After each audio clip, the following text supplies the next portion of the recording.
Alright, hello. And welcome back to the Outer Worlds. Hello there, Vio. How's it going? How'd you like the music?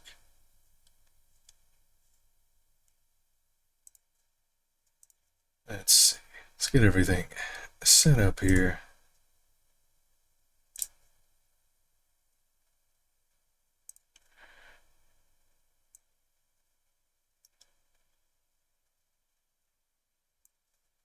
There we go. Good music. It's whatever's in my Spotify playlist. Just whatever's on there. I need to look up how to do all of the NPC quests and farm a bunch in Sekiro. So I'm playing this until I bother doing that.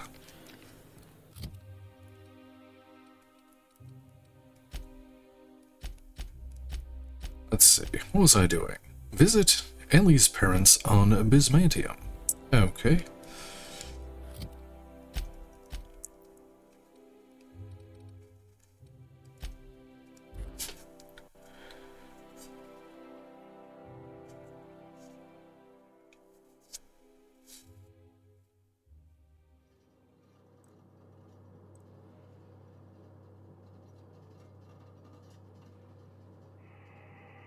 The cripple punk lifestyle.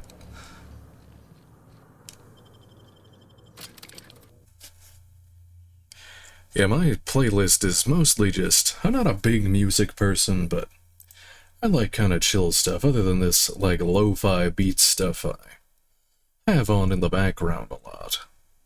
I don't even have on my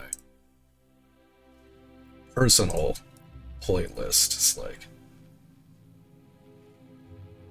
Harmless, Two Door Cinema Club, Beach Bunny, Jeff Rosenstock, Fits in the Tantrums, They Might Be Giants,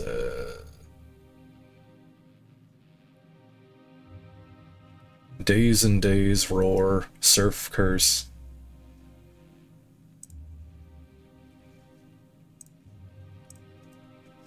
I don't know what genre you would call whatever that stuff is. It's not like one genre, it's just kind of whatever. Whatever I like hearing. Besides just smoking some privacy, our crew's like a machine. All the parts got to work together or we'll shake ourselves to pieces. There's my parents' place. Smell that? Industrial grade cleaning solvent and desperation. I forgot they had the stupid hats on. That's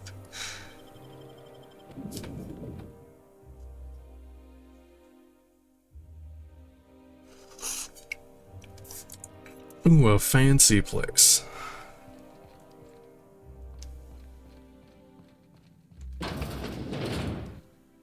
Marilyn, is that you? Lars, we certainly didn't expect to see you like this. And I didn't expect you to renew your marriage contract. But we're all full of surprises today, aren't we? Doing stuff, yeah. Speaking of surprises, you should meet my new friend. We've been running around the system I just for a pay while the now, stirring up all pay $12 a month to Spotify so I can play it on stream. Spits on the floor, fancy place. I'll probably be taking a few things with me. Hello. It's a pleasure to meet you. Thank you for welcoming us into your home. Ellie, let's do this another time. There you go again, Captain. Always menacing polite society. Anyway, you're probably wondering where I've been all this time. Not exactly. The last few years have been a bloody haze. You wouldn't believe the messes we've gotten ourselves into. Right? Ellie, you've made your point. Can we just get this over with? Indeed, we've saved towns and restored property across Halcyon. Theft, vandalism, profanity, you name it. We've done it at least twice. What Ellie said. Yep, we're a pair of disgraceful lowlifes. Marilyn, this really isn't the best time. Perhaps you should go. Quietly, listen quietly. Don't treat her like that. She's come a long way to see you. This is getting awkward. We'll leave when we're good and ready. You tell him. We'll stay as long as we like. And while we're at it, we'll drink your expensive hooch, wear our outside shoes all over your nice floors. Hell yeah. Perception, hold up. These floors aren't just nice, they're top quality marble. What is it? Keep going, Ellie. I like where that list is headed. Let's not get carried away. Just a second. You had the floors redone with real Terran marble? Since when can you afford that? That's what we've been trying to tell you, dear, but you must understand, we hadn't heard from you in ages. We thought you were dead. Listen quietly, don't sound so disappointed about it. It's not for a lack of people trying, believe me. I'm not dead. I just never wanted to talk to you again. I'm afraid the distinction was lost on us, darling. Perception. Why do I get the feeling you people are about to apologize for something? Now that we're here, can you put that behind you, right? We only did what any grieving parents in our position would do. We collected on your life insurance policy. And the payouts have been rather, substantial. You what? But I'm sure that you're much happier now knowing Ellie's alive and well, right? Talk about making a lemon slap out of lemons. Of course. And we shall always harbor that joyful secret deep within our hearts. And you'll report it to the insurance company, right? It's not that simple. For one thing, we'd have to cut back on so many necessities. The neighbors would be sure to notice. Let's go, Ellie. We've got better things to do than hang around these two. So tell them Ellie's back. You'll be the talk of the town. That's the other problem. We had to explain your disappearance somehow. We couldn't very well tell people you'd run off to become a miscreant, could we? Why not? I'll have you know Ellie's a professional miscreant. Shh. Someone could hear you. We concocted a story about Celeste Jollycurl designing a pair of 12-inch heels for you. One of a kind, naturally. That led to your tragic death when you tripped and broke your neck. It was quite the story. People were talking about it for weeks. I've heard enough. Let's go, Ellie. Ellie, are you done with these jerks? That's a pretty funny story. Not until I get some answers. Couldn't you have at least made up a better story? Something with pirates or raptidons? And what are you gonna do now that we're here? Yes, about that. We were just about to ask you to, leave. Quietly, if you don't mind. You people should be ashamed of yourselves. If you really knew your daughter, you'd know quiet is not in her vocabulary. She hasn't changed a bit, I see. That's it? Oh, just thank wanted you, to disappear Jellycat, now? for the follow. Marilyn, please. Don't cause a scene. Come on, Ellie, you deserve better than this. I don't know about you, Ellie, but I'm ready to cause a scene. Let's just get out of here, Captain. Fine. I'm gone. Forever this time.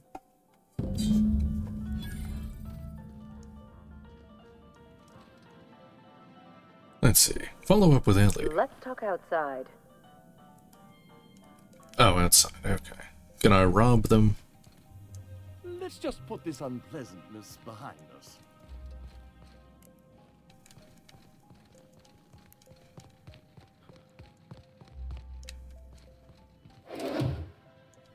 Oh, it's not stealing. I can just take it.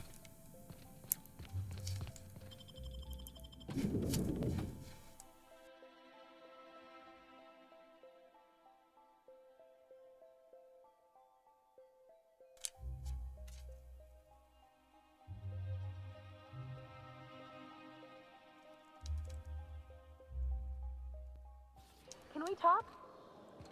Can you believe those two? We'd hardly been there a minute and they turned us out like yesterday's garbage.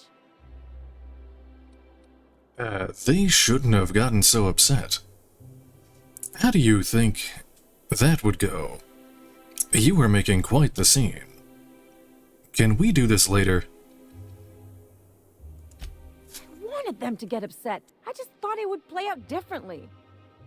They'd both be sitting there watching one of their vapid aetherwave dramas, and then we'd walk in.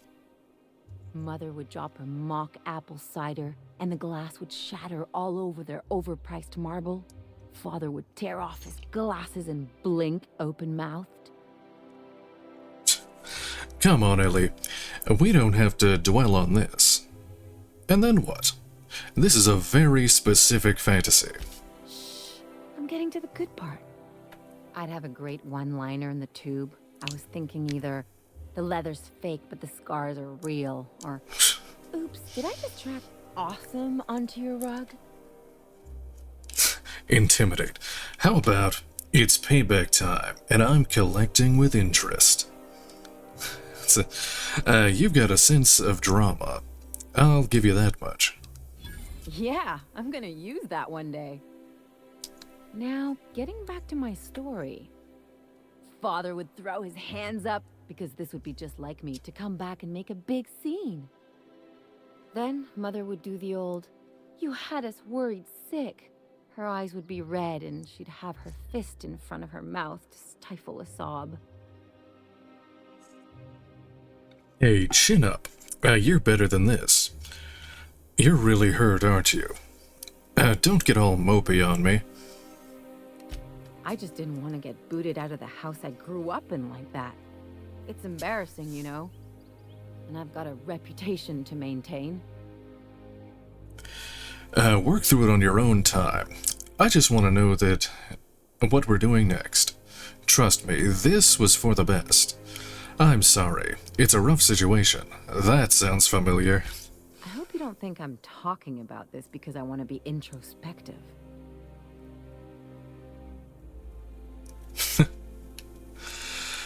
I think there's a lesson here, Ellie. What happened with your parents is in the past now. Move on. This episode reflects on them, not you. But I want to talk about me now. I know that feeling. I gotta mentally prepare when I see my family. You can learn something from this. It's up to you to determine what that is. Everyone's only out for themselves. You've seen that now. You've got to surround yourself with people who will really look out for you. Bad things happen.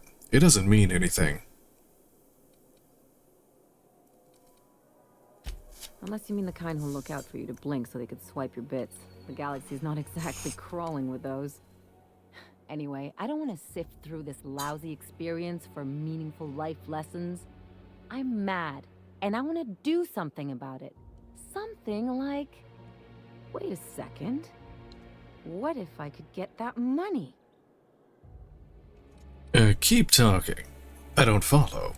That money won't make you feel better about what happened. It's not really your money, any more than it's theirs. Keep talking. I could open a new account, designate that account holder as a sole beneficiary. All the payouts would go to me. I'll make money without doing a thing. And I'll get to cut them off. So how do we do this? Quite the role reversal. There'd better be a cut in it for me. My policy is with the Greater Halcyon Insurance Group. They have an office in Byzantium. Maybe you could use some of your people skills to help me set up a dummy beneficiary account. If that doesn't work, I'm sure we can find one of their terminals and do it ourselves. I need to ask you a few things. Section. Cool.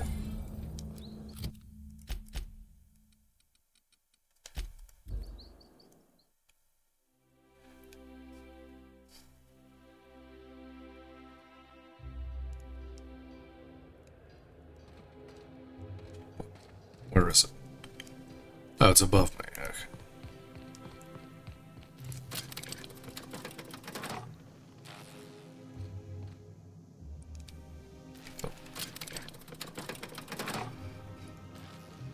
Oh, I thought this was an elevator.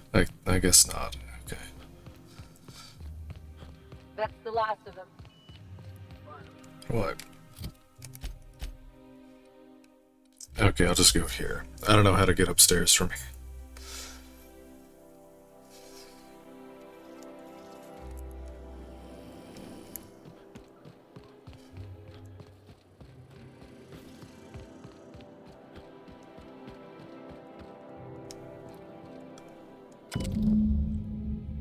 GHIG Secure Mailbox System TM.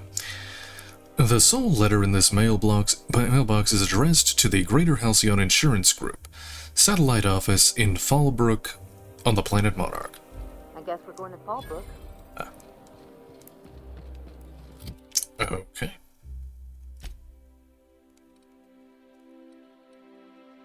Eh.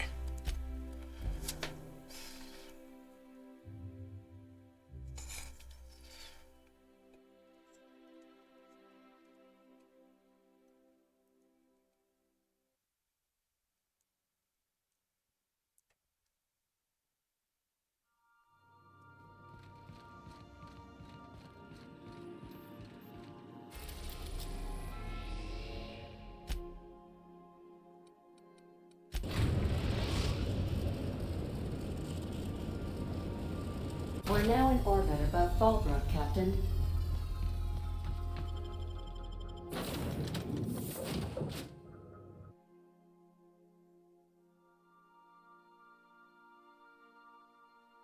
Yeah, this game is kind of forgettable. A little bit. I still need to finish it, though. I haven't done either of the DLCs or the main story yet, so...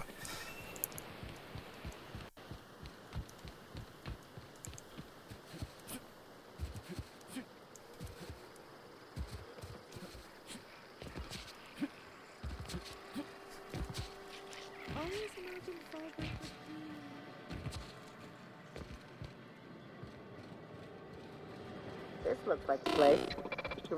I see you're still in one piece. However, you never know when that could change. Consider our accidentally torn into tiny fragments coverage. Yeah, that's why I didn't play it for a couple of weeks here. Cartridge for the payouts to kick in. I played Cult of the Lamb and Sekiro, and then came back to this here. I need to change the beneficiary on Marilyn Fenhill's life insurance policy. I remember that one. That's the young socialite who broke her neck, right? Of course, no one remembers me for the marauders I've killed or the bits I've stolen. Typical. That claim was airtight. Our best investigators couldn't find an exclusion for that one. Let's stay on topic. I just want to change the beneficiary. You can't, of course. Only Miss Fenhill can assign her beneficiaries. And she's dead. If we let every friend, relative, and acquaintance change a policy like that, people would do it all the time. Imagine the paperwork. Okay, but how would I change it? Marilyn Fenhill isn't dead. Forget it. Oh, you mean hypothetically? Well, hypothetically, you'd access the terminal in the back room that contains data on all our policies. And you'd, theoretically, add the beneficiary of your choice. But you wouldn't actually do that, of course. That would be fraud. Let's see. Marilyn Fenhill isn't dead. Bribe. I've got 2629 bits that say you can do it. Intimidate 30. You'll do this for me, or you'll be filling out your own claim. Please. My policy only covers paper cuts and wrist strain. Very well. I'll do it. But then you've got to go. Confrontations like this will raise my premiums. I'll need the name of the new beneficiary. Ellie Fenhill? If you say so. The payouts will flow exclusively into the new account at the start of the month. I hope Ms. Fenhill enjoys her newfound prosperity. Cool. You really did it. Give these payouts a few years and I'll be rolling in it. Congratulations, Ellie. How does it feel? If that's all you wanted, you could have just stayed in Bismantia. Hey, you did the real work. All I had to do was not be dead. I'm just glad my folks aren't gonna live off that awful story they made up. Maybe now they'll have to go back to real jobs. Cut to the chase, Ellie. What are you going to do with all those bits? Good for you. I'm glad you got what you wanted. It's, as high-minded as ever, I see. Real jobs. Yeah. The funny thing about getting what you want is then you gotta figure out what to do with it. I've never been much of a planner.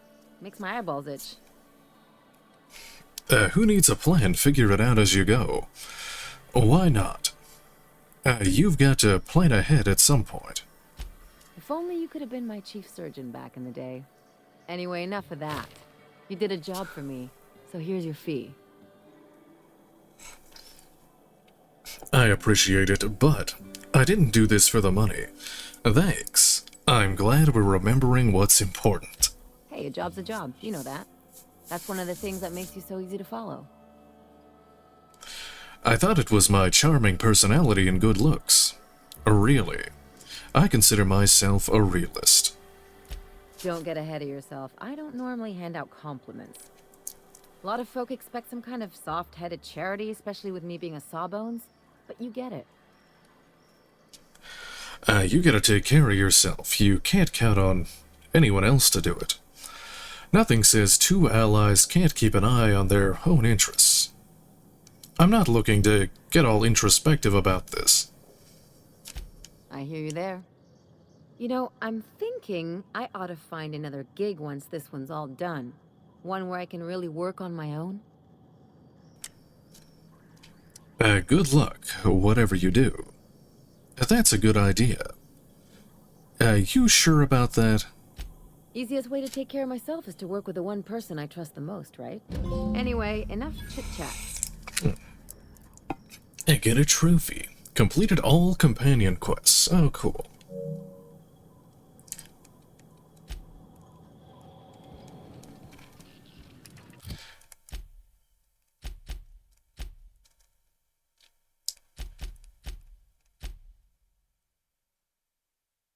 Oh yeah, that's right. You have to collect the outfits.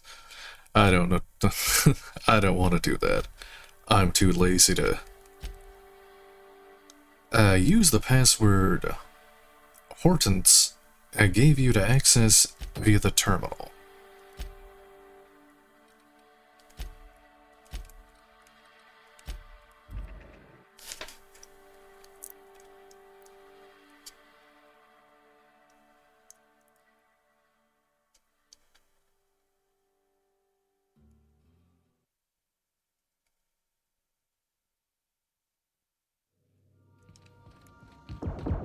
Dead center.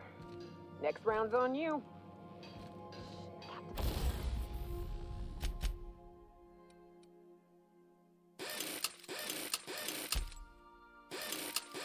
Coming.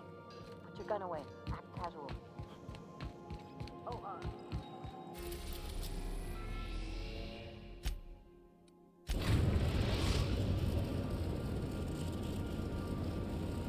We are now in orbit above Byzantium, Captain.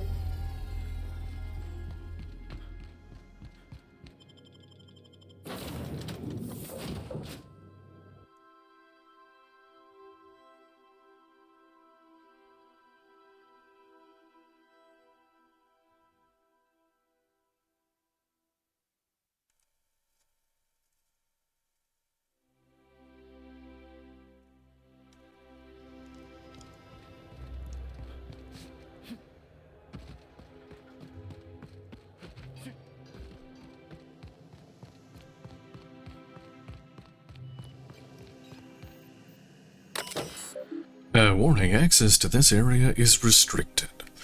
Unseal door.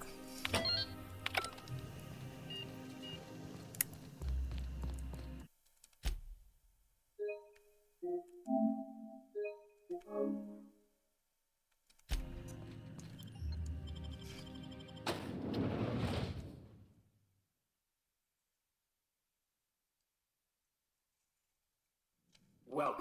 to the Halcyon Holdings Corporation Early Retirement Center. You, the lucky few, have been selected to spend the rest of your days living the high life in your own private district in Byzantium. When you arrive, you'll be whisked away to your very own luxury penthouse, furnished exclusively by 24/7 Furniture's deluxe Falscowood collection. Some assembly required. 24/7 Furniture is not responsible for any injury, psychological damage, or divorce litigations that occur during the assembly process. No, it's After you IKEA. get settled in, you'll have the chance to explore your new home. Why not go for a bite at one of our many restaurants, like CNP's Blazing Borscht Barbecue or Rizzo's All-You-Can-Crunch Cereal Buffet? Or maybe you'd like to head to the bar and enjoy an ice-cold Zero-G Brew by Spacer's Choice. Zero-G Brew, an ale that's good for what ails you, although in the early retirement district, nothing will. All this and more will be complimentary for the entirety of your stay, courtesy of the Halcyon Holdings Corporation. You won't have to spend a bit. So relax, grab a refreshment from one of our vending machines, and enjoy our specially constructed welcome center. While you're here, be sure to check out the displays for some fun facts about the early retirement program and selection process. Then, once you're ready, enter the elevator at the end of the hall and leave your troubles behind. Today is the first day of the rest of your life. Today is the first day of your early retirement. Congratulations. Welcome to the Halcyon Holdings Corporation Early Retirement Center. You, the lucky few, have been selected to spend the rest does he of just... your days I think it's repeating. living the high life in your own... Oh, here. Early retirement fun fact number 2. Did you know the early retirement selection system is the most rigorous, cutting-edge lottery system in the entire galaxy? Here's how it works. Each candidate's name is printed on a plastic ball. The plastic ball is placed in an advanced turbo encapsulator with thousands of others. A team of advanced automechanicals operates a complex series of pulleys at random. The balls are funneled through the turbo encabulator into an inservible tube. They are then launched into a specially designed accuracy matrix. The first ball that aligns with the center of the accuracy matrix is the winner of the day. By using this method, the Halcyon Holdings Corporation ensures that all early retirees are selected with complete impartiality and minimal collateral damage. Own private district in Byzantium. When you arrive, Yeah, it's the fake jargon. I've heard that. I took marketing in college, and I've listened to that. It's the what do you call it? Like the widget salesman selling the just make it sound really fancy, but really you're saying absolutely nothing. Early retirement fun fact number 4. The Early Retirement Center is the safest place in the entire system. Not a single crime has been committed within its walls since its construction. Wow! This is all thanks to the hard work of the men and women in black and white, the Universal Defense Logistics. Each and every day, UDL security protects the citizens of Byzantium, shielding them from harm. No dissidents run wild under their watch. So rest easy, early retirees. You're under the watchful eye of UDL security. Whether you're out and about or relaxing at home, UDL is watching you. By 24/7 Furniture's Number 6. The Early Retirement Program is the personal brainchild of Minister of Earth Aloysius Clark. Endorsed by Chairman Charles Rockwell. Minister Clark and Chairman Rockwell share a vision that every worker in Halcyon has a fair chance to experience the beauty and luxury of Byzantium. So before you step onto that elevator and embrace your retirement, remember to say thank you, Mr. Clark. Minister Clark, you shouldn't be here without. You wouldn't be here without. Collection. Number 5. Here in Byzantium, automechanicals will make your life cleaner, easier, and more efficient.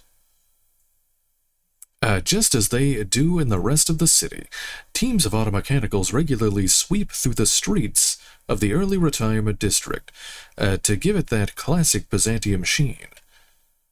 But that's not all. They'll attend to your personal needs as well. Want to order a drink? They'll bring one right to your table. Make a mess in your new penthouse? They'll clean it up for you.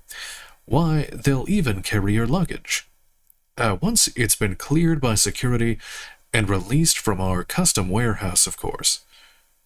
So, if you see 700 pounds of steel lumbering towards you, don't panic.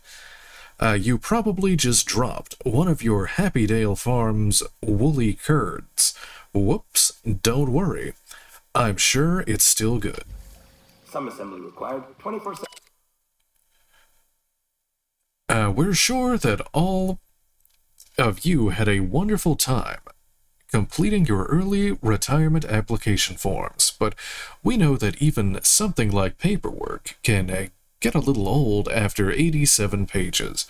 Fortunately, we're pleased to inform you that your hard work was all worth it. By knowing details like your shoe size, blood type, and dental history, we can properly customize your early retirement just for you. Every detail will be tweaked and adjusted to fit your unique needs. Just like how Hammersmith weapons are built to fit each customer's personal style of combat.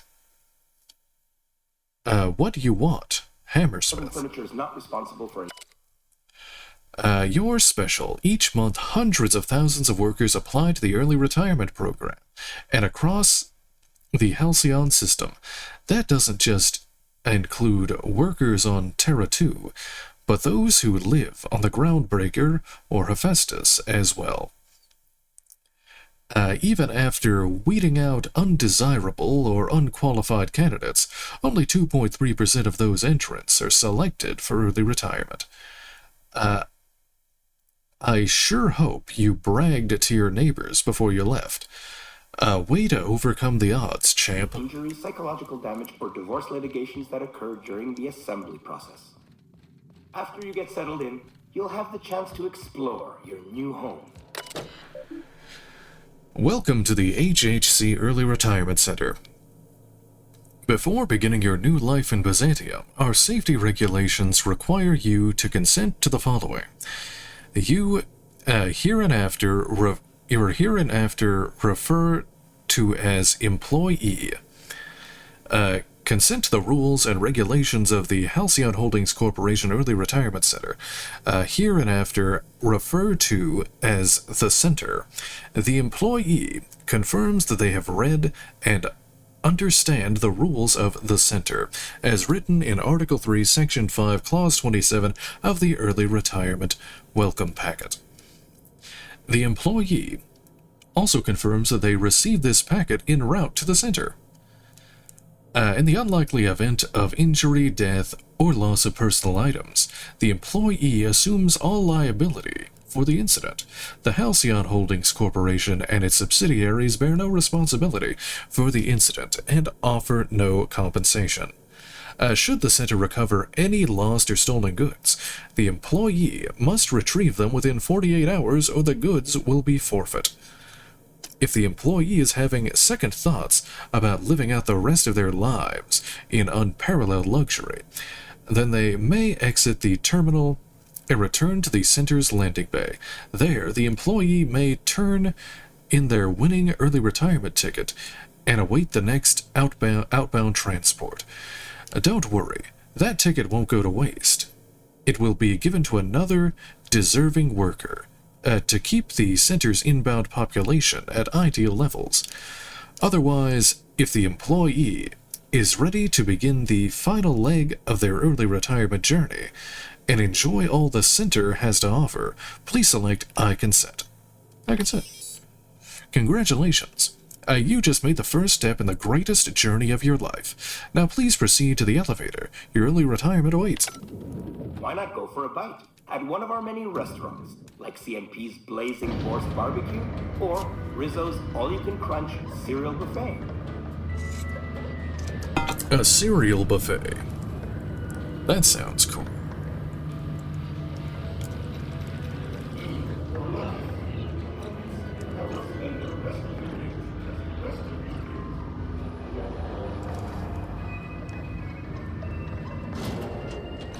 The distorted music. Elevator go back up? Investigate the retirement district. Oh god. Oh, not the robots.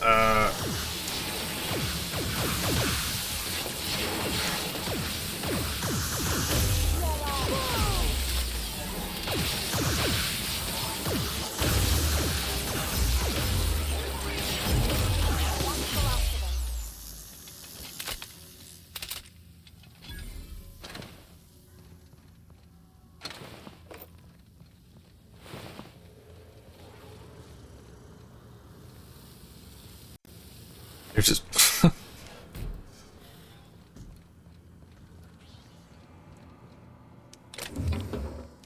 It's empty.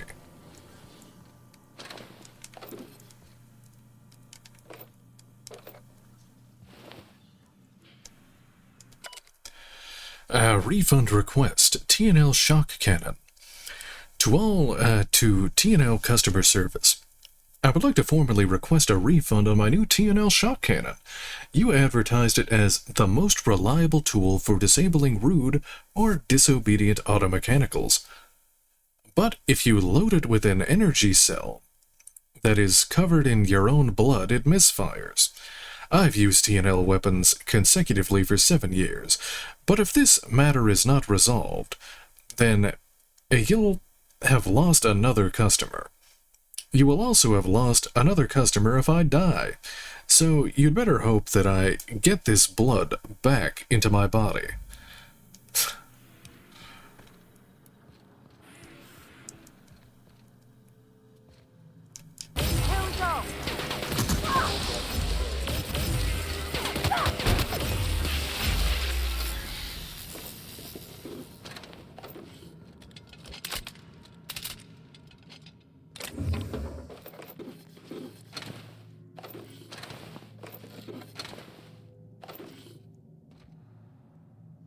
Sealed.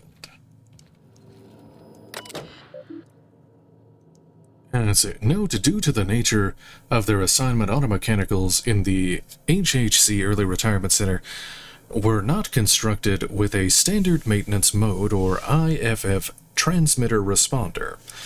You'll be pleased to know that this saved 200 bits per unit. But please note that any injuries sustained during routine repairs will come out of your paycheck. Thanks for being part of the UDL team. Heck, I can disable the robots. Cool. And then they unseal the hatch. Okay, is there anything else here? Oh.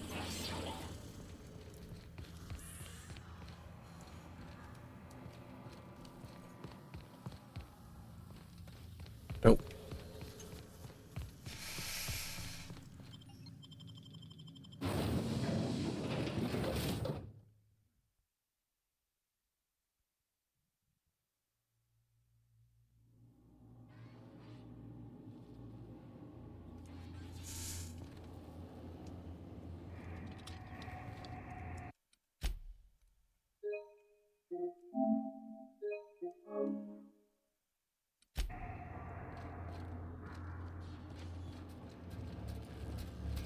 These enemies?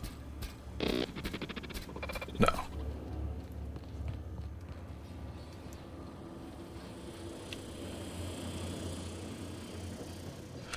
Oh god, my fear of the robots.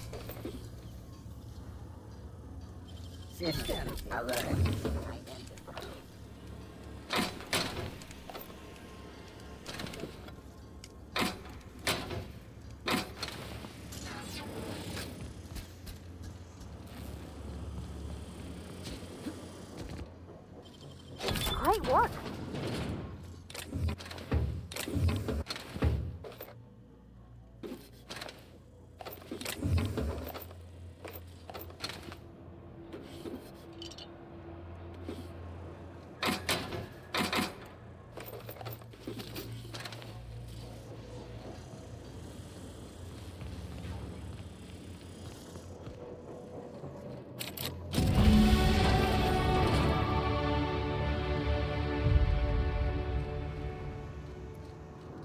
Oh, that was this door. I remember I couldn't find my way into this area before.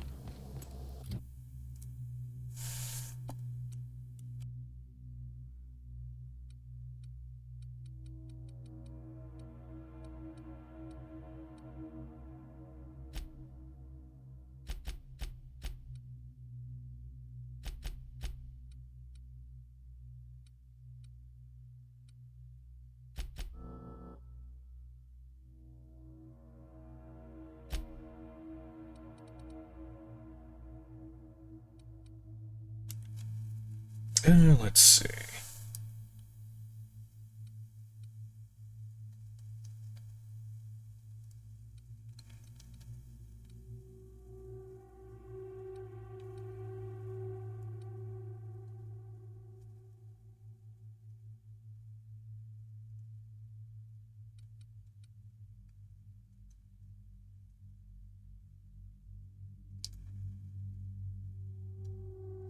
Armor rating and bonuses. Sure.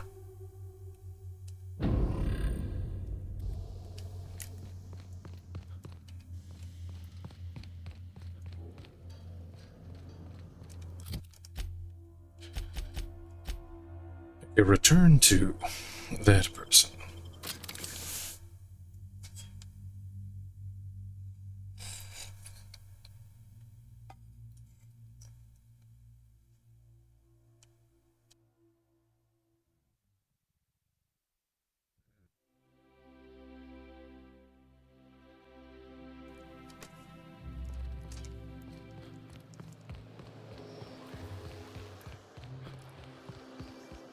Ellie, we gotta talk. My second least favorite set of 4 words. Here we go. You gotta stop treating me with kid gloves. I'm not gonna fall to pieces if you look at me sideways. Oh yeah, this bitch. And I'm not going. I must admit, I'm getting a certain thrill out of our little arrangement. If this goes well, perhaps I'll start hiring wandering delinquents to handle all of my affairs. It is going well, I hope. The retirement district is a paradise. You should see for yourself. Yeah. I knew it. I just knew it. What a disaster. Did you get a good look around? What was it like? It's an endless, extravagant garden. There were even signs that said no frolicking. It was just one giant party. They had a vodka fountain and everything. Everything is golden. Golden streets, golden chairs, golden toothbrushes. Truly? Why, that's the most beautiful thing I've ever heard. I can't believe they kept this from us. From me. The nerve. The audacity. Here, take your payment. I have to fetch my things. I don't care what I have to do. They'll give me luxury or give me death. I feel like I ought to be more conflicted about this. Nope. The good ending.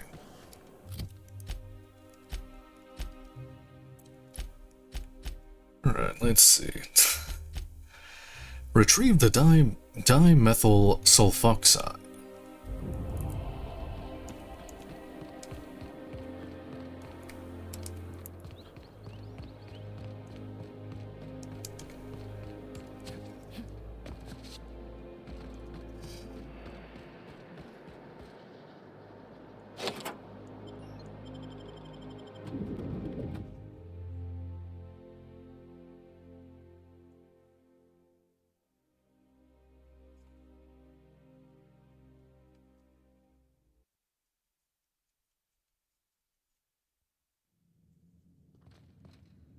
I hope this isn't one of those games where if I beat the main story, I can't continue the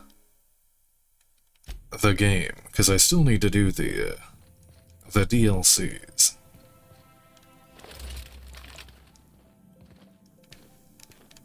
You see any sprats loose up here? Definitely don't touch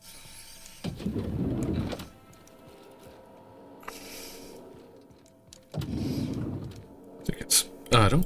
I forget if it shows me if it's okay to hack stuff. Let's see. Welcome to the Human Resources portal for the Ministry of Accuracy and Morale. Humans are our fourth most important resource at the Ministry. If you have a complaint about anything work-related, write about it here. You'll feel much better after you do. Employee complaints. Theodore Isaac, let's see, from Caroline Endicott. Issue finally taking action. Theodore Isaac keeps eating my purpleberry lunches. I know that sprat-toothed little snot is the one doing it. I've seen him with cracker crumbs on his lips and purpleberry stains on his lab coat, working next to him and seeing him pick the remains of my lunch out of his disgusting teeth. It just makes me want to scream. There, I did it. I screamed a little. That felt good. I'm just going to sit in the kitchen and wait for him to do it again. I'll catch him in the act, and then I'll come back and write up another entry. I'm going to be so livid.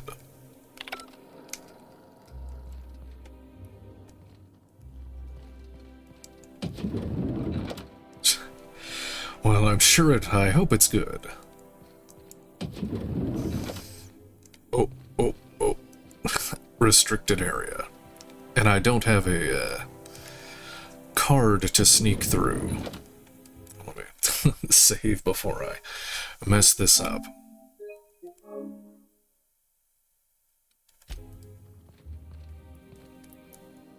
Oh, there. Those are cigarettes.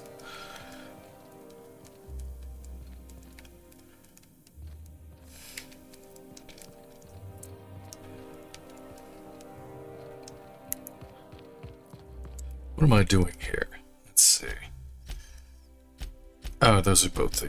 Okay, I just had to do the main story.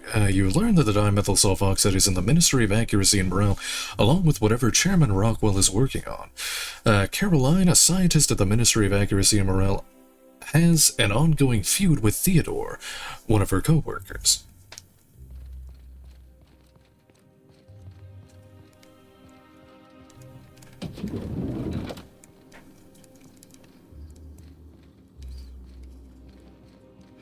Oh, you know it's a fancy place when they have, the cologne in the bathroom.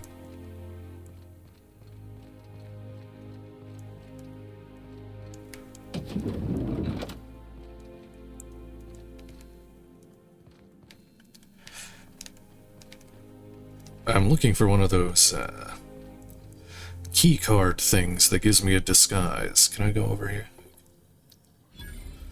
What's this? That's...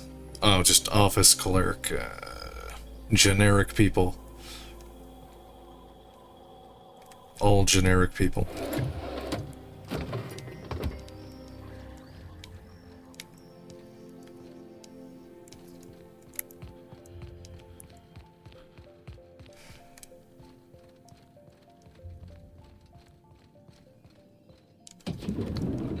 Restricted area. Okay.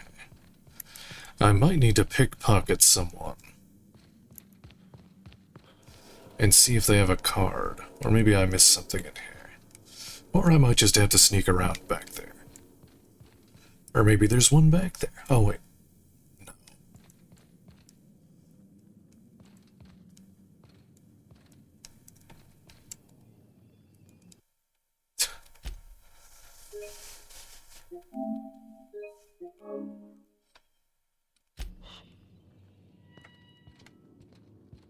What? Oh. Immediately fails.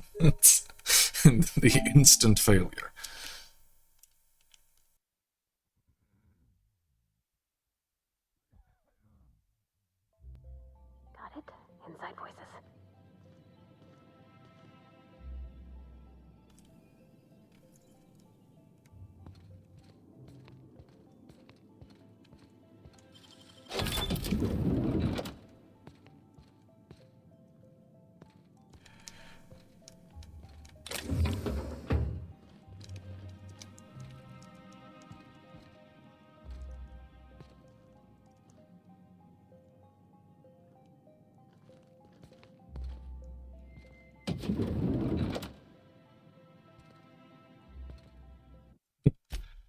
I wish there was a quick save. But no, I have to do this every time.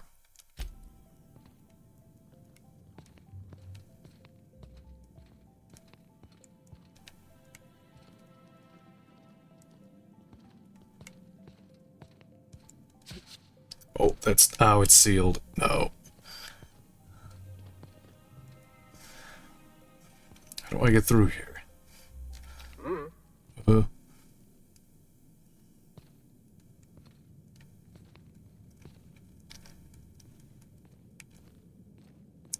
I like how they don't see the the companions just sticking out. That's...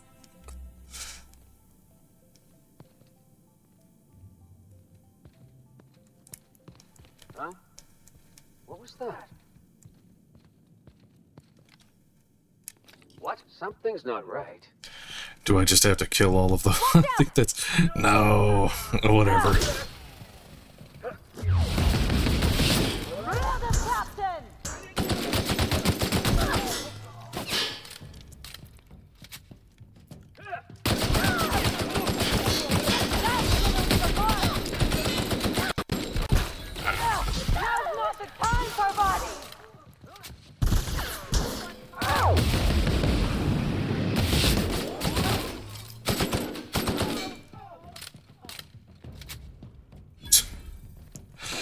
So much for a stealth mission.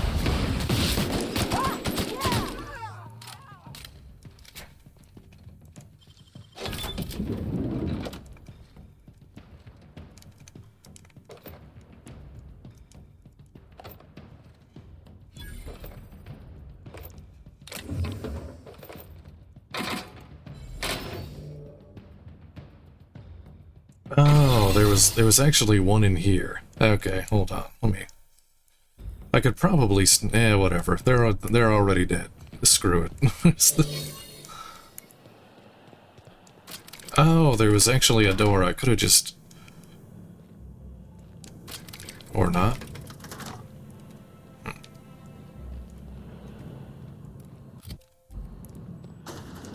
Oh, there we go.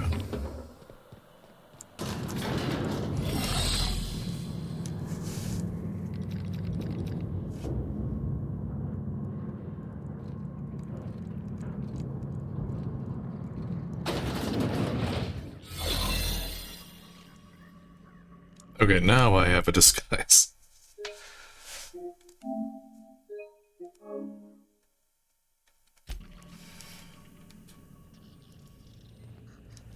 What's this I hear about you ordering more tests performed with sample 4157? That batch failed spectacularly.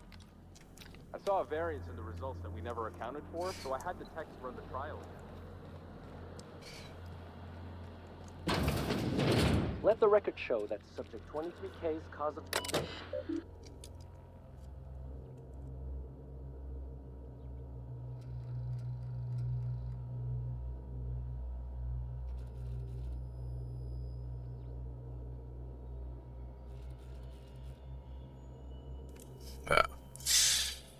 The Ministry of Accuracy and Morale. Remember, Ministry terminals are to be used for Ministry business only. Anyone caught or suspected of using Ministry terminals for criminal, defamatory, or non-work-related purposes will be prosecuted. Lab notes. Autopsy report. Note. All subjects have perished after undergoing multiple hibernation cycles.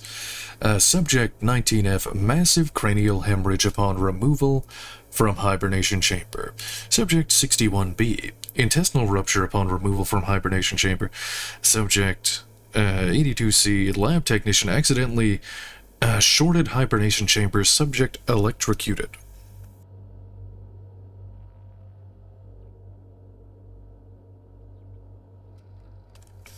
Subject 15R, pulmonary edema upon removal from hibernation chamber.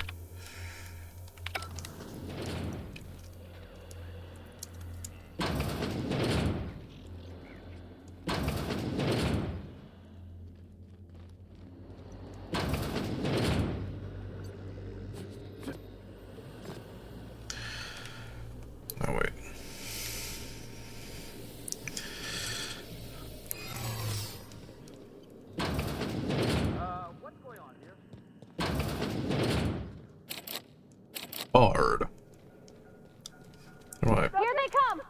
Ah, we had to kill everyone.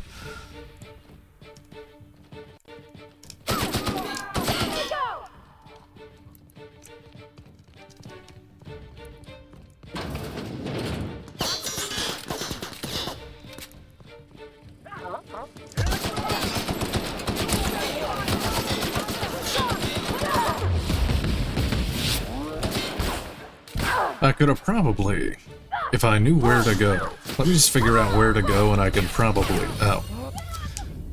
run here without wasting all of my disguise.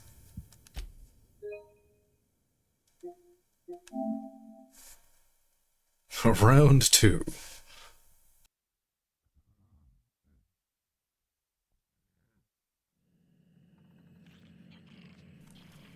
Okay, so go this way.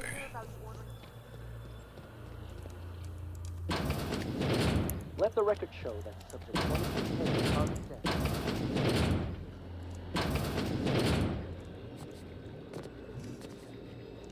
Damn it. I can't go, I have to go this way. I'm gonna run out and I'm gonna have to talk my way out of it, I guess.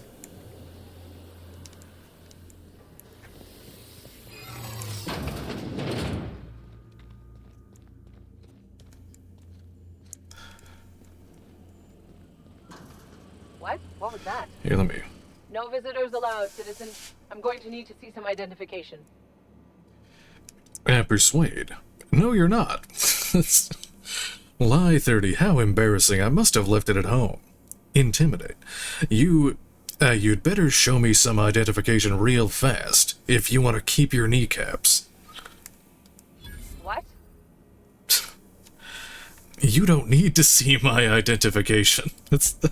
I don't need to see your identification. Move along. Ah, yes, the classic Jedi mind trick. Got a promotion coming.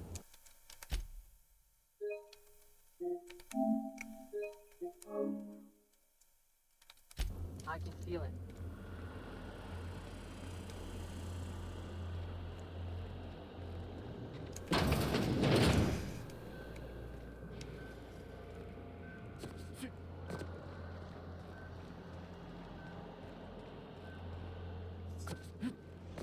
No, let me over.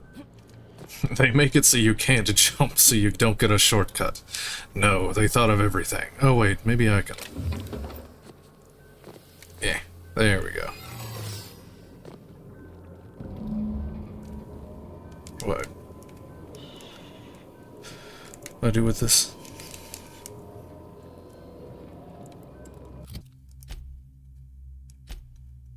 Let's see. Found an empty canister. There should be a way to transfer the dimethyl sulfoxide into it.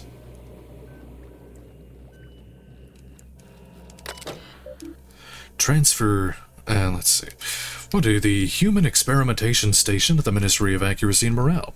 Human testing is a required step of any new product or process in order to ensure accuracy. Please be sure to document the results of all tests thoroughly to save the expense of additional trials.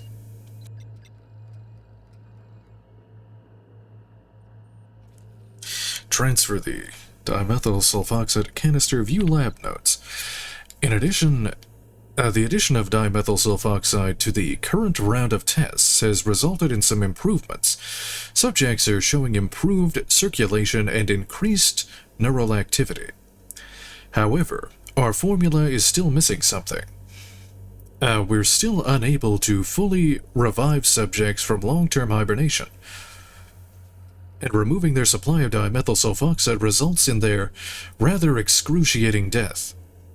The problem is compounded when we consider reviving and freezing subjects multiple times over their lives. To make matters worse, we've had a hard time securing additional dimethyl sulfoxide. We may have to make do with this batch. Warning, the procedure may result in the invalidation of experiment results and the death of human test subjects. Continue further information. A sudden withdrawal from dimethyl sulfoxide is highly lethal and will result in the cancellation of any in-progress experiments, experimental integrity, and test subject vitality can be maintained by leaving a 73.629 dimethyl sulfoxide concentration in circulation. Transfer 100% dimethyl sulfoxide, transfer 26.37% dimethyl. Experiment details. Experiment authorization Rockwell Charles. Project Lifetime Employment Program. Objective to repeatedly revive human subjects from extended hibernation without causing the death of the human subject and the loss of associated productivity. Results inconclusive.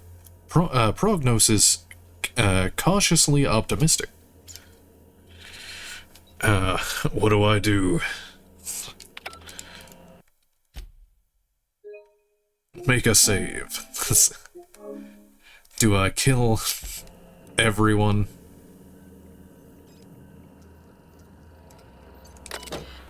Fuck it.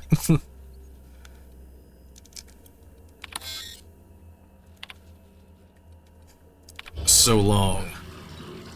Calibrating sensors, checking dimethyl sulfoxide levels. Transferring to canister. Transfer complete.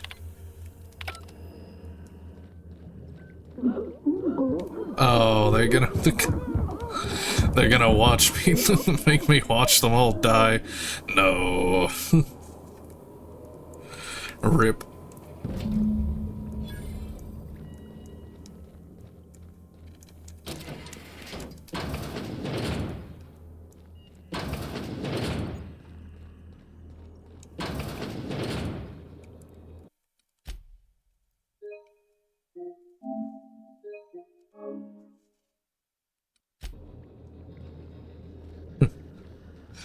Yes.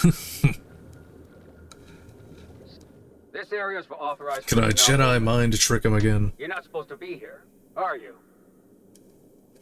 Persuade, relax. How do you think I got here? A lie, neither are you. Intimidate, and UDL isn't supposed to hire jelly-spined milksops, but here we are. Oh my laws. That's the meanest thing anyone's ever said to me. Really? Well, get ready to be dazzled again, you wobbling cysty pig tumor. I have to go.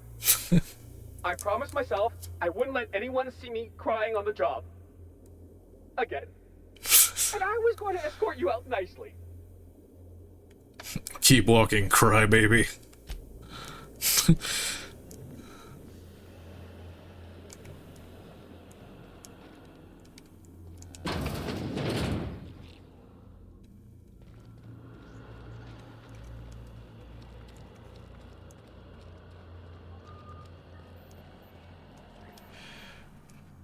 Wait, where does this want me to? I guess I just leave. Okay.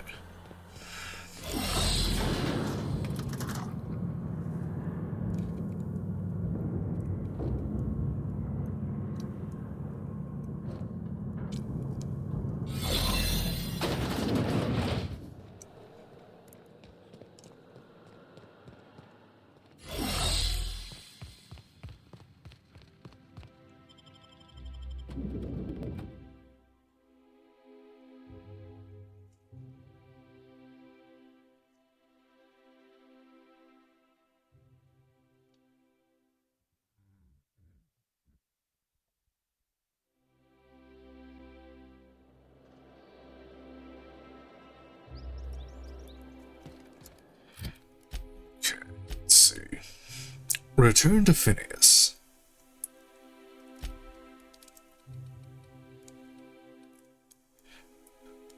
Oh, there's hostels. Uh-oh.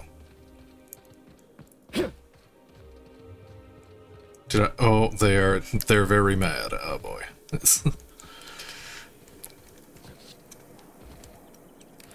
Can I?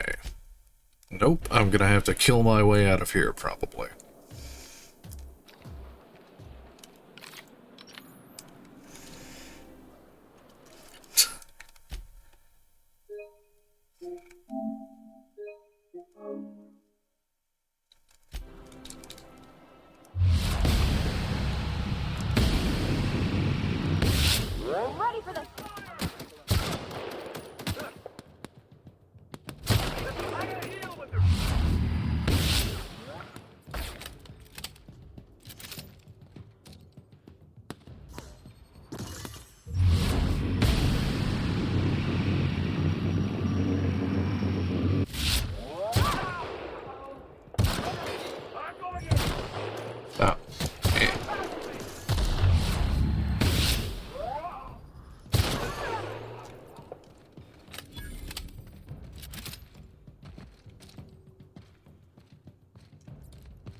The last of them! Go! Go, go! Ah, yeah!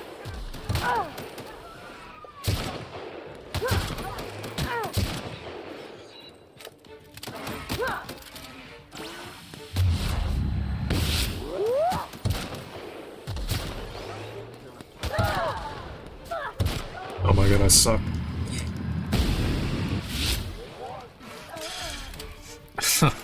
Oh no, an ad drone. Did I kill it? Yes.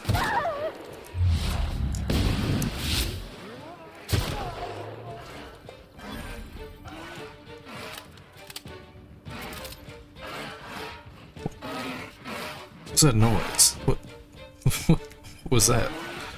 What? What? Oh, it's a... it's a... No, it's a little mini... it's a little mini kind of... Oh, no.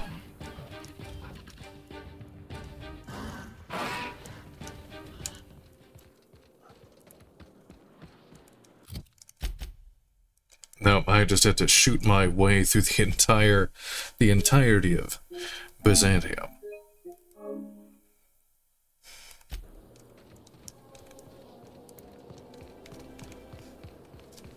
What?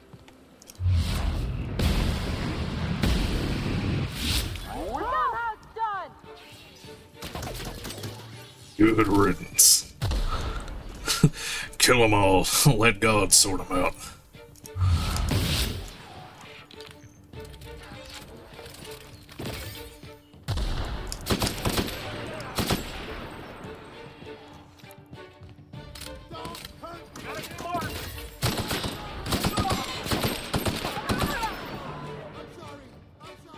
That's citizens.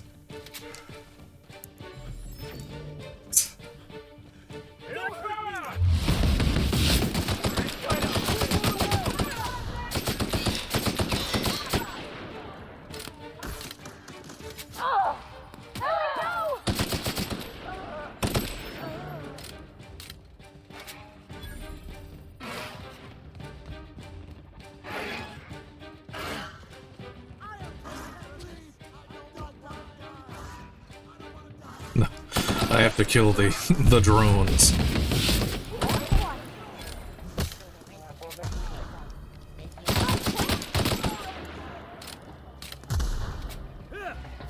What?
Get downstairs.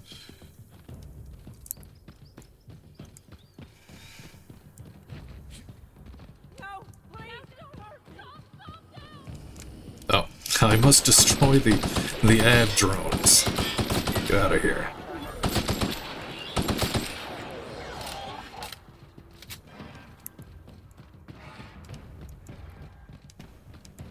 How do I get down there? Without... I can't fast travel. Oh, there's a door. Okay.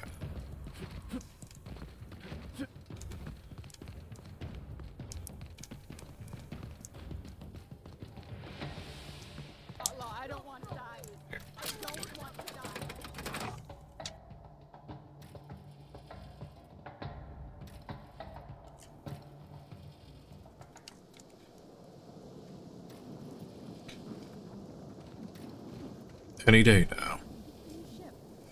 Doesn't look like any of the corporate freighters. There we go.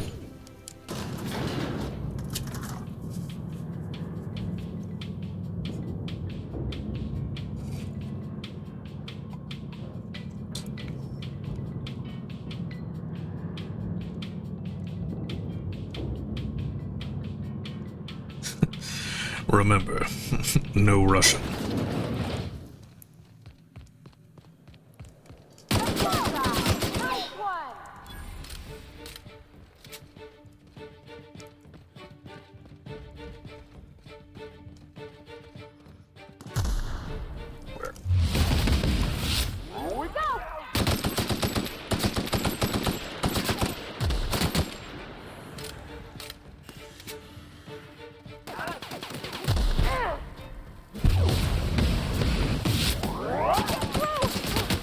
That's the last of them.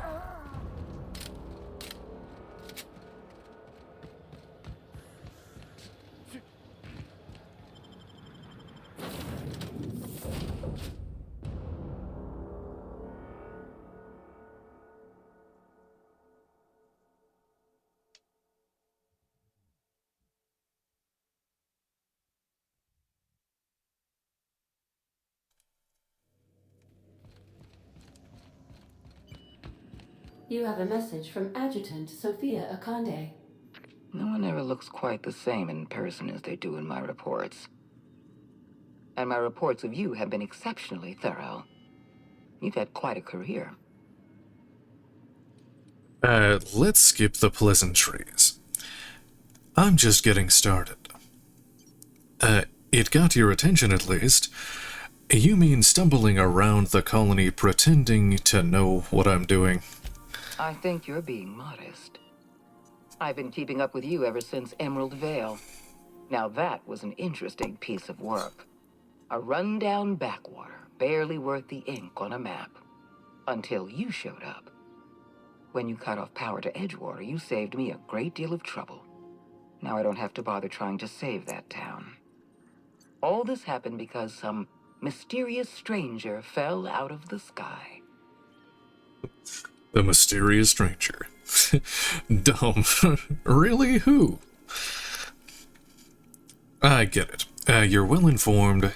Can we just move this along? You almost sound like you approve. I didn't do any of this for you.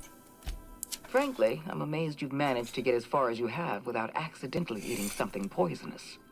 I love the dumb back on the Hope, options. frozen in a hibernation chamber.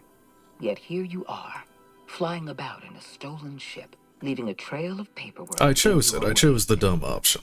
The board doesn't know. I what always to make choose of the you. dumb option when it's But available. I do. I've seen your potential. There's so much we can do for this colony. You wanted me to talk, make you an offer. I'm not sure I trust you yet. How do you know that I'm from the Hope? I'm sure you didn't bring me all this way just to flatter me. You have something I want. I'd like to negotiate. I'm listening. You people need better security. Anybody could have lifted those chemicals. How did you find my ship? Yes, I'm aware that you stole a batch of precious chemicals and destroyed an important experiment. Enterprising of you, if irritating. My scientists tell me they'll restore the damage you've done within a matter of months. But I'm not here to talk about minor setbacks. Phineas Wells is wanted by the board. I want to convince you to turn him in to us. Say no more, I'm in. Alright, convince me. Wanted for what exactly? Dumb.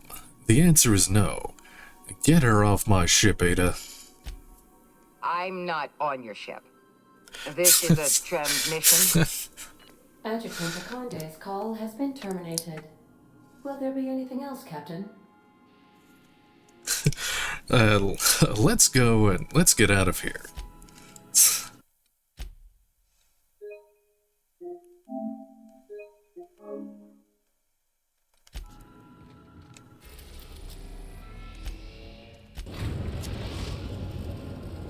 Now arriving at Phineas's top secret orbital lab.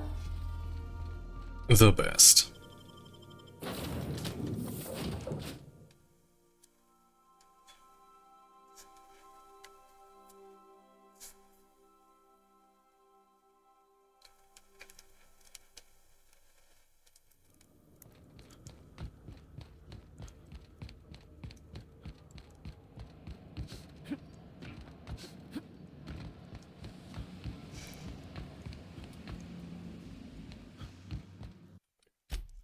Make a save.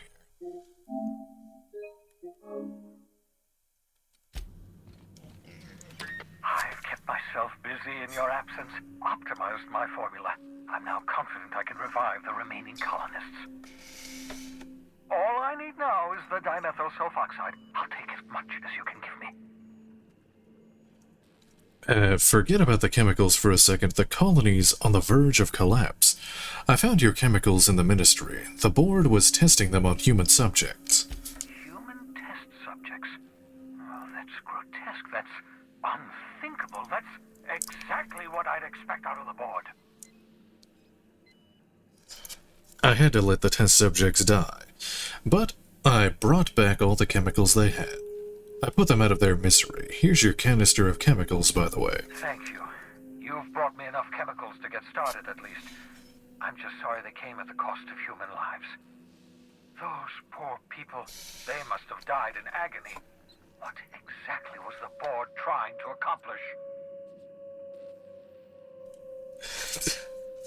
accomplish? Dumb. Something about repeatedly melting frozen people. There were lots of big words. Dumb, but science 40. You know how food goes stale if you freeze it too much? Like that, but with people. You say the board's trying to freeze their subjects over and over again without inflicting permanent damage? Well, they're nowhere close to solving that problem. Something about this feels wrong. I don't know why the board would ever conduct such an experiment, unless they're working on some kind of hibernation technology. I'll tell you this much. The board scientists are hopelessly lost. After years of fruitless experimentation, they've made exactly zero progress. The colony's on the verge of collapse. The board's trying to cover it up. What makes you say that? The board scientists sound optimistic. I know. I've suspected as much for years. Of course, I don't expect the board to do a thing about it. They've been driving our colony to the brink of destruction for decades. The board's mismanagement put our colony on the road to collapse. If we don't put a stop to them, thousands of colonists are going to die. It gets worse. The chairman's planning on freezing every worker in Halcyon. The board's got a plan to save us. They're going to freeze all the workers. Hold on. Let me see if I understand this correctly. You're saying that Halcyon's on the brink of total collapse? And the chairman's plan to save all of us is to save himself? I always knew Halcyon was heading toward a systems collapse, but I never imagined we were already there. The board made this crisis, and now they want to solve it by freezing the rest of us? That's not a plan. That's a goddamn escape clause. Do you realize what this means for the Hope? For your fellow colonists? The board's going to kill them all. Toss them out into space, just to make room in their hibernation chambers. We need to think about this. There has to be something we can do. So that's it. We just give up? All that trouble I went through was for nothing. This colony's a mess. I'll be glad to put it behind me as soon as I get a chance. Short of lining up every member of the board and shooting them in the back of the head. Do you know what's waiting for us on the Hope? Scientists, engineers, artists, the brightest minds Earth ever sent us, uncorrupted by the board. The board's going to dispose of them all and transform the Hope into a prison for the rest of us. They're likely on their way to the Hope as we speak. We need to get to those colonists before the board. I have enough chemicals to start reviving a few of them, but no easy way to get them off the Hope.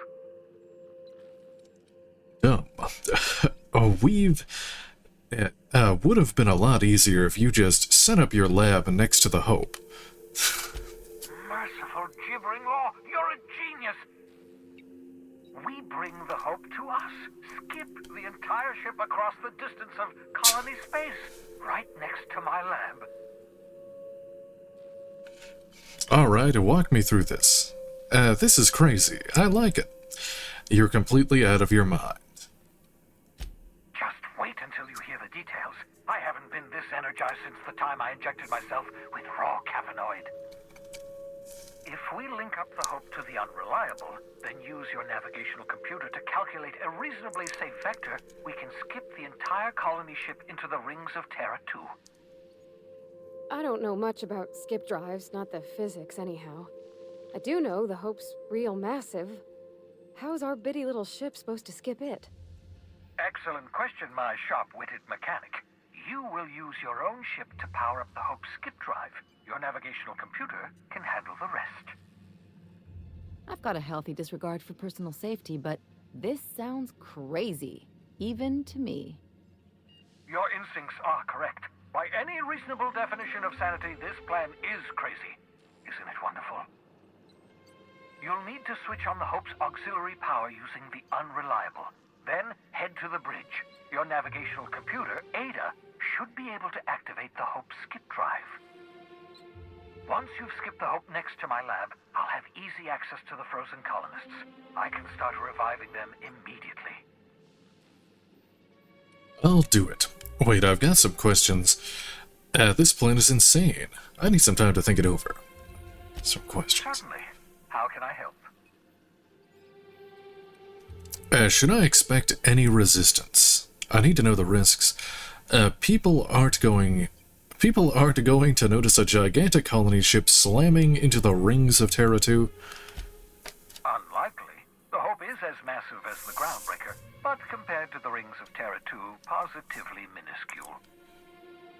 The board might notice, possibly, depending on the position of their heads relative to the depth of their collective posteriors. Let's see, should I expect any resistance? It wouldn't surprise me. When I pulled you out of the Hope, the board nearly intercepted me. I expect they stepped up security since my little act of larceny. I need to know the risks. Skip drives were never designed to be used within a system, but I skipped my ship across Halcyon when I rescued you, and that turned out fine, mostly. That is, Mostly. I ruined my ship and nearly killed myself in the process, but the maneuver was well within acceptable margins of risk. You'll be fine. You'll be fine. No more questions, I'm ready. I know you're wondering why I'm doing all this. Why I believe the people on the Hope are the answer to the colony's problems. The Hope is carrying some of humanity's most brilliant thinkers, scientists, engineers, experts in their field. If we work together, we can still find a way to save Halcyon. The board would have us believe Halcyon is beyond saving. I choose to believe otherwise. If there's even the slightest chance we can save Halcyon from oblivion, then we have to take it. Can we talk? Wait, which one of them was it? This Are one? we gonna get in trouble today? Not that I want to, just seems to happen around you, is all. What? Oh. Where's she? Oh. So we're really gonna do this? I've seen lots of crazy, Captain, but Phineas is in a class of his own. Do you really think he knows what he's doing? Sending us to skip the Hope into Terra 2's orbit right under the board's nose? Yes, I trust Phineas. I'm not sure, but it's our best chance. There's a sobering thought. Makes me want to drink. I think this whole plan's insane, but it'll make a good story, you know, if we survive. Speaking of, I get that Phineas thinks he's saving the colony, but what about you? Why risk your neck on this crazy scheme? Well, what about you? You're still with me. The people of Halcyon deserve a chance. So do the colonists on the Hope. It's just my kind of crazy. What else am I gonna do? For better or worse, my future is tied to Halcyon now. This sounded better than being home alone on a Saturday night. That thinking's gotten me into all sorts of trouble. Usually not the die in a board prison kind. Still, all this depends on the other Hope colonists. Are they gonna pull us out of the shit? Or are we all just gonna leave a bigger, uglier stain on this corner of the galaxy? We'll pull together. I'm confident in that. If they're half as capable as me, we'll be in good hands. I'm not optimistic, but we've got to try something before we all go down. We won't know until we make it happen. I'd settle for a bottle of whiskey and some lubrinicine, but I've never been much of a self-starter. Well, whenever you're ready to do this, I'm with you. The part with the Hope, I mean, not the other thing.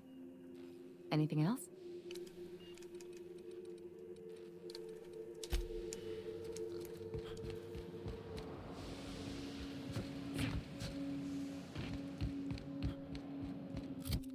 What do I do here? Let's see. Travel to the Hope. Land your ship on one of the Hope's docking bays.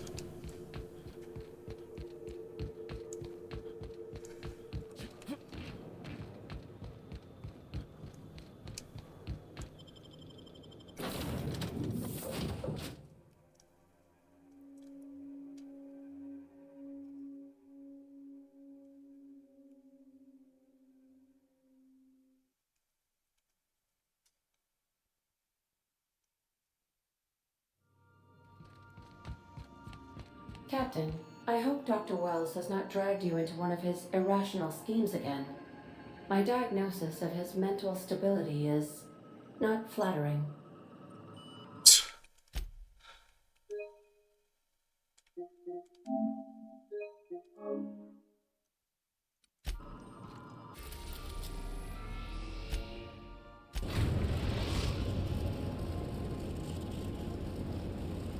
We have arrived at the Hope. I need you to reroute power from our ship to the Hope's auxiliary generator. You'll have to connect me to the Hope's comm system so I can convince her central computer to enable the skip drive. What's going to happen if I skip the Hope? Tell me about the Hope. If your calculations are even slightly off, you could crash the entire colony ship into Terra 2. Or the Sun. Dumb. Good thing I'm great at math. I know all the best numbers. I must recommend you leave the calculations up to me, Captain. Tell me about the Hope. The Hope is the Groundbreaker's prettier, sleeker sister. She wandered off and got lost for 70 years, but just recently was found. Also, there are hundreds of thousands of frozen organic life forms hibernating in her hold.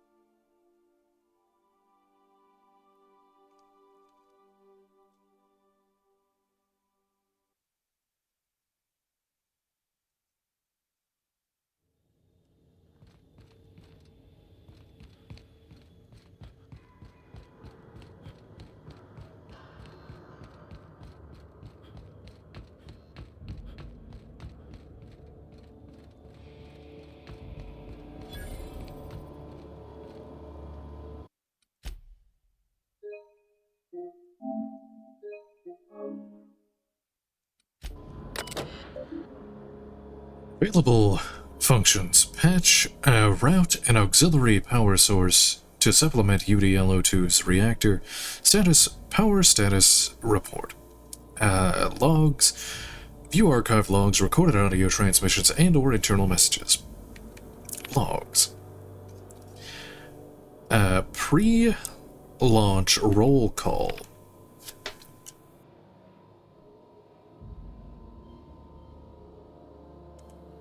Let's see. Captain Hunt Wilhelm. First Mate Hunt Donna. Navigation Farega Rezi. Chief Engineer Nolda Frank. Medical Officer Volkov Alexei. Manual log LO1 Hunt W. 10 years. Longest trip Donna and I ever took. was a week-long sojourn into the Silver Mountains. Even that set her on edge. She's a homebody, always was. She packed so much food, we could have been stranded out on those rocks for a month, and we probably would have been just fine. A UDL sent us on a team-building seminar into the city once. They paid for everything. Donna still packed nutrient bars just in case the bus broke down. It's going to take this ship 10 years to reach Halcyon, an entire decade. It's a good thing UDL provided the rations, else she might have dumped our life savings into mixed nuts and freeze-dried meat. Automated audio transcript. Let's see. Hunt W. This is it, folks. Nolda, say goodbye to Old Blue, eh? Hunt W. Yeah, if anyone wants to. Tariga, good riddance. Volkov, why so bitter? Rezi, she's been a good home. Tariga, give me a spaceship any day of the week. Hunt D. Well, we'll see how you feel in a year in. Nolda. So, moment of silence, or should we make a toast? Anything. It feels weird leaving Earth in the rearview mirror. Hunt W, no. From now on, we look only forward.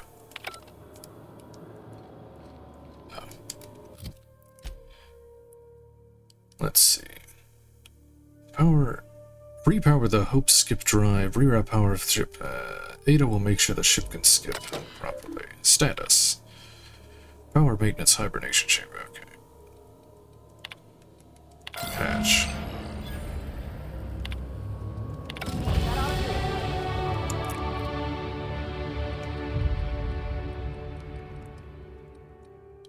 Let's see.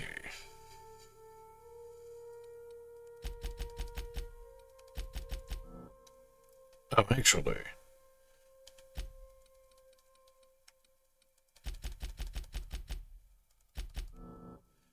Sure.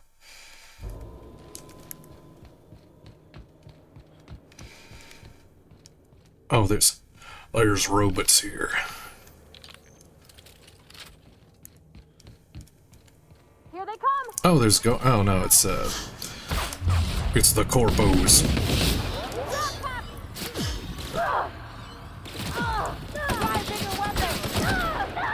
Oh, what the? Oh, that's a named guy. Hold on.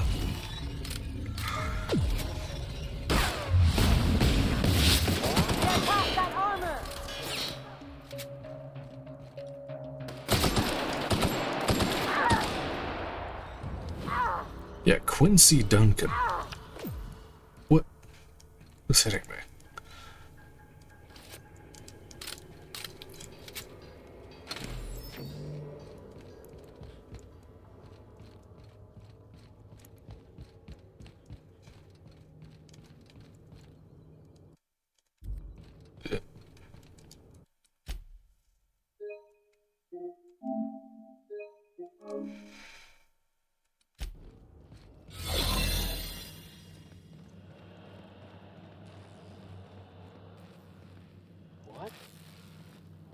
Oh, I got too close.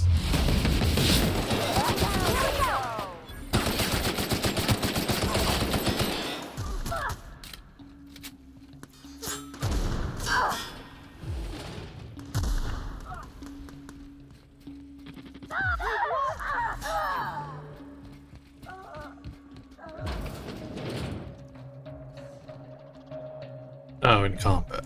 Okay. It's like I gotta kill everything.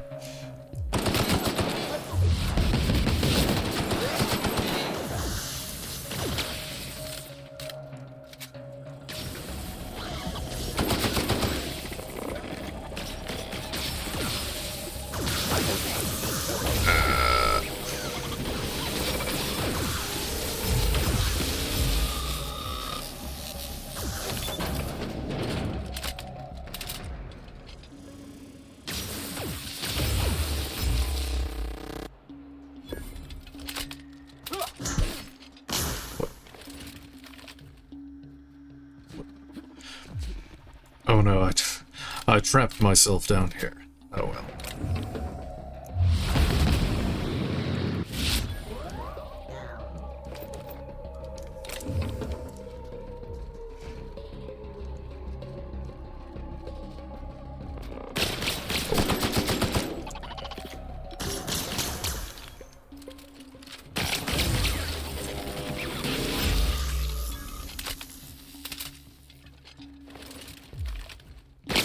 Oh, there's more. Well, let me unequip that. Because I'm only using these two.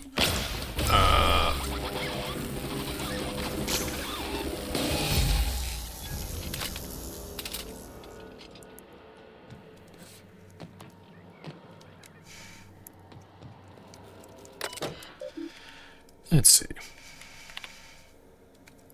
Error accessing archives. Available entries, message exchange. Nolda. Hey, Rez. Tariga. Yeah. Nolda. Bored? Up for a round of torts. Tariga. Yeah, but I've got bridge duty. Nolda. I'll come up. Buzz me in. Tariga. Sure. Don't cheat this time. Nolda. Listen. It's not cheating if you don't get caught. Tariga. I'm inspecting the deck all the same. Nolda. Okay. You know what?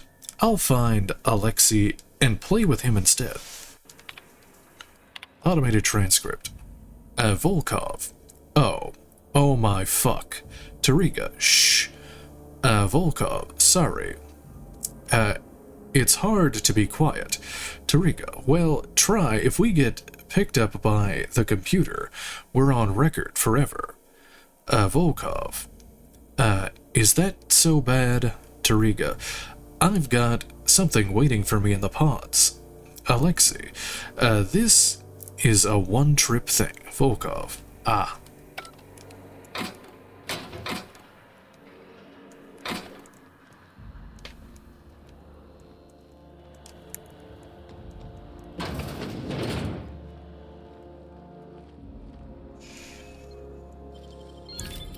Ooh, what'd you find?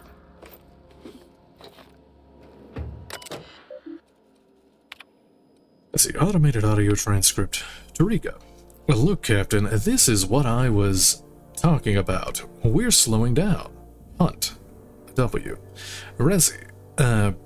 Pretend for a second that when I look at your screen, all I see is unintelligible math. Tariga. Okay. See this line? That's us. This one. That's where we should be. This one. That's where we're going. We're off course. And I think it's because we're... Hunt? What the hell was that? Tariga. I don't... Nolda. Will. Hunt.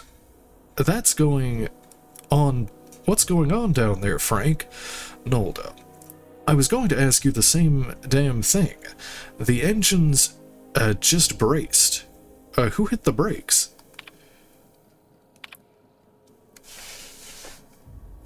Hunt, go ahead, Frank. Nolda. Right. As some of you know, the ship dropped out faster than light travel. We've got to spin up the skip drive again. Volkov. Why are we talking instead of doing? Nolda. It ain't that simple, you hull-headed... Hunt. Frank. Nolda. Sorry. If I could just hit a button and skip us back to speed, I would, but Nav's gotta plot a new course. Tariga. Yes.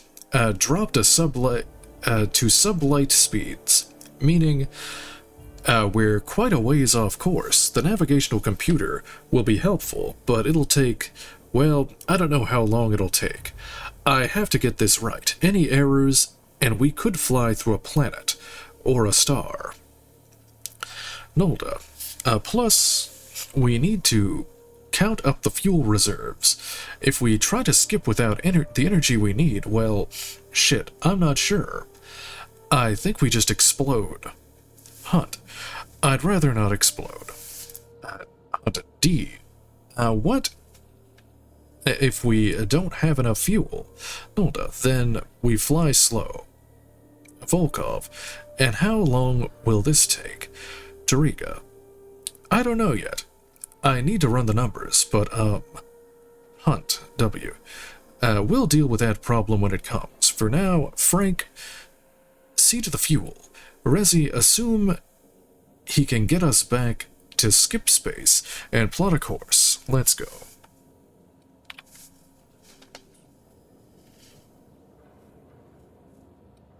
Let's see.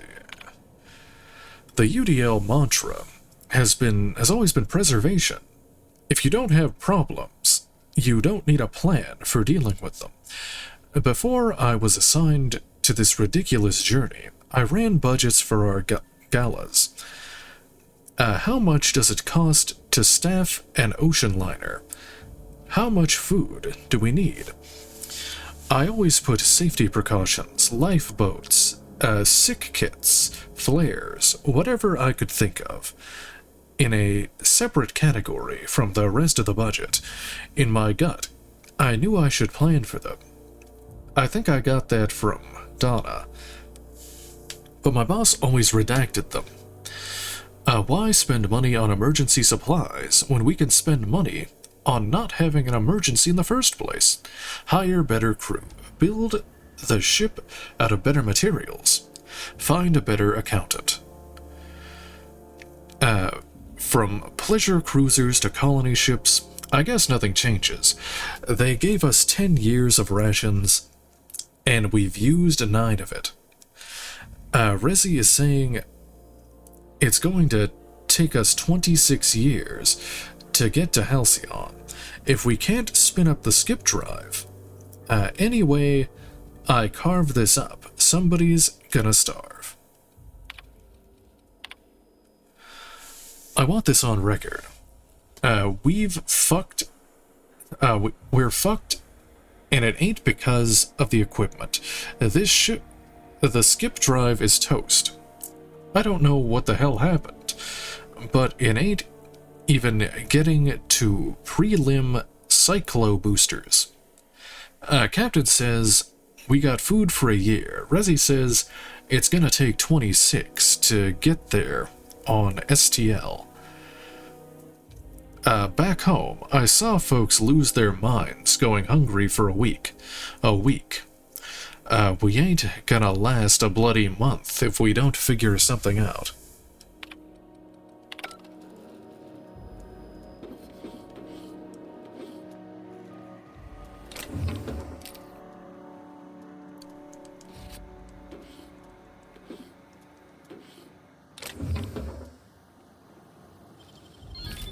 Nice going.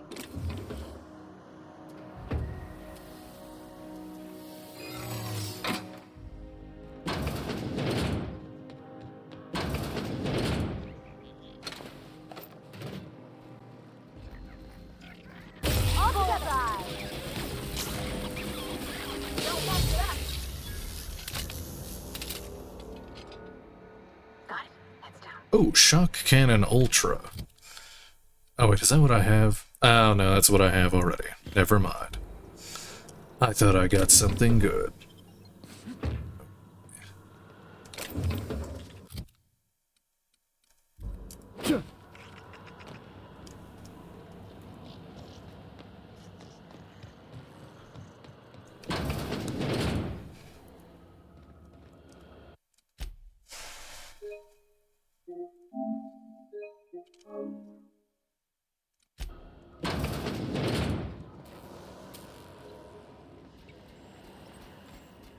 Oh yeah, I think what they have is good.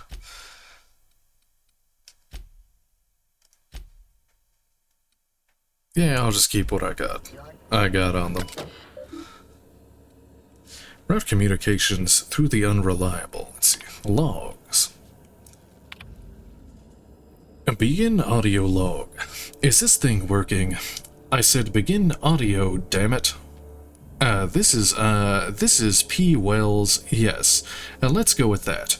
Work continues on test subject 112, retrieved from Hibernation Bay 8. Time of extraction, oh, let's say 2.5 hours ago. Time of death, 6 minutes prior. Explosive cell death, my arch nemesis.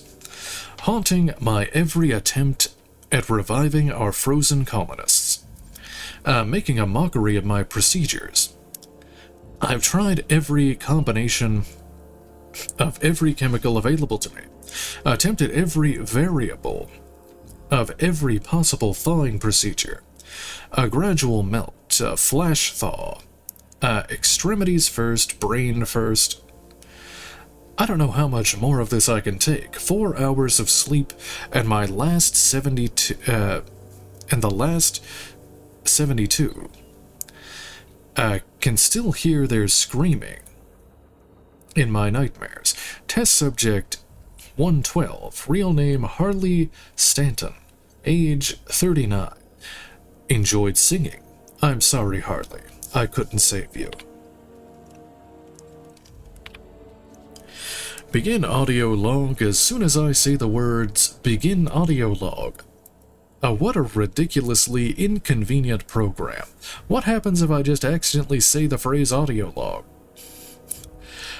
Don't know why I'm talking to a frozen colonist. You're losing it, Phineas. Focus, focus. Come on. Make the incision. There we go. Excellent. Well, well, my frigid friend. You disobeyed the moratorium on ingesting food 36 hours prior to hibernation, didn't you? Thank the law for disposable gloves. Steady now, steady. Oh. That's not good. That's definitely not good. Damned slippery scalpel. Who makes these anyway? Spacer's Choice? Alright. I've got no choice. I'm going in. Can you hear me, Captain? I have successfully integrated myself into the Hope's comm systems, and am attempting to establish contact with the Hope's more primitive processor now. Would you like me to play a mood-suitable music selection while you travel to the bridge? Oh, sorry. File not found.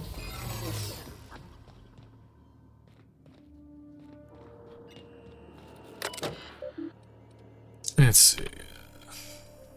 Status. Current pod count 9,999. Logs. Pod removal. See. What is this? Occupant adrenochrome removed by unknown crew member. Let's see. Automated audio transcript. Unknown crew members. A note, hundreds of thousands of colonists left to drift out there forever, just to keep from damaging the board's bottom line. Disgraceful. You alright, Captain? I mean, seeing this place again? Oh, cool. There's the frozen colonist.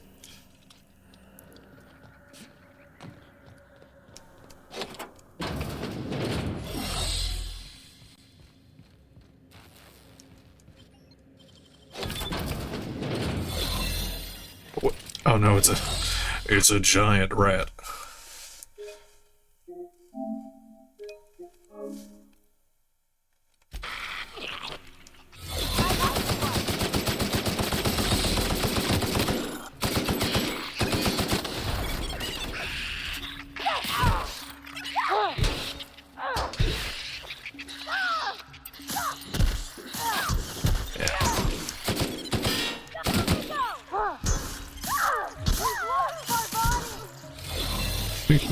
Dies to rat.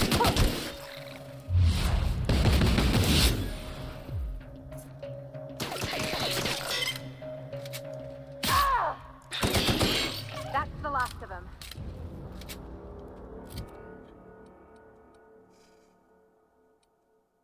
Oh, is that what I picked up? Here, let me.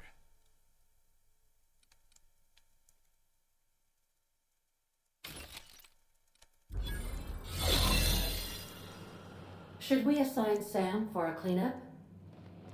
Oh gosh. I'm gonna be sick.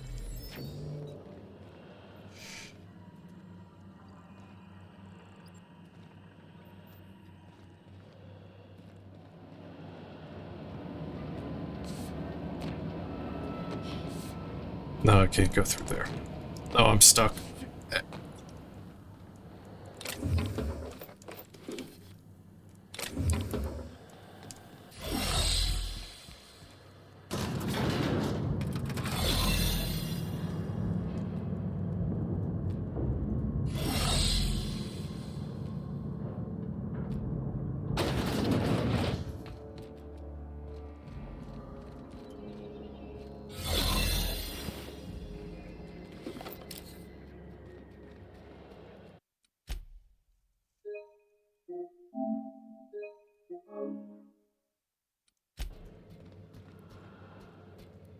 Keep your shoulders up.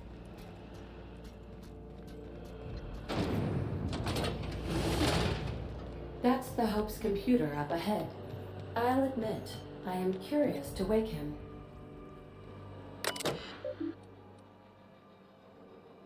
Let's see, comms. Patch data through status logs. Nolda F. Open the fucking door, Will. Hunt.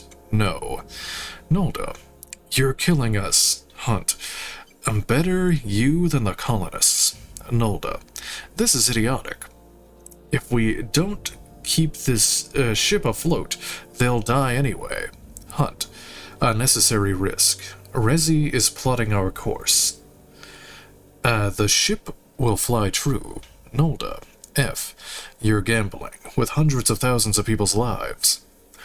Hunt. W. And you're hand-picking which few you'll consume in your madness. Nolda. Damn it, Alexei. Find me a fucking drill. Oh, so they resorted to the cannibalism. It's the... I will eat your ass! That's the... Tariga. Captain. You hear that? Hunt. Hear what? Tariga. The drill stopped. Hunt. Maybe they're taking a break. Maybe it broke. Tariga. Maybe they're trying to get into cold storage. If they get through before they starve. Hunt. They'll outlast us. Hunt. Keep working, Rezi. I'll take care of it. I think I'm the only one left. I don't know what Captain Hunt did down there, but he hasn't come back. And they haven't used the drill and I'm done. The course is set. I'm down to my last day of food and I don't want to die like Donna did. Fly true, Hope.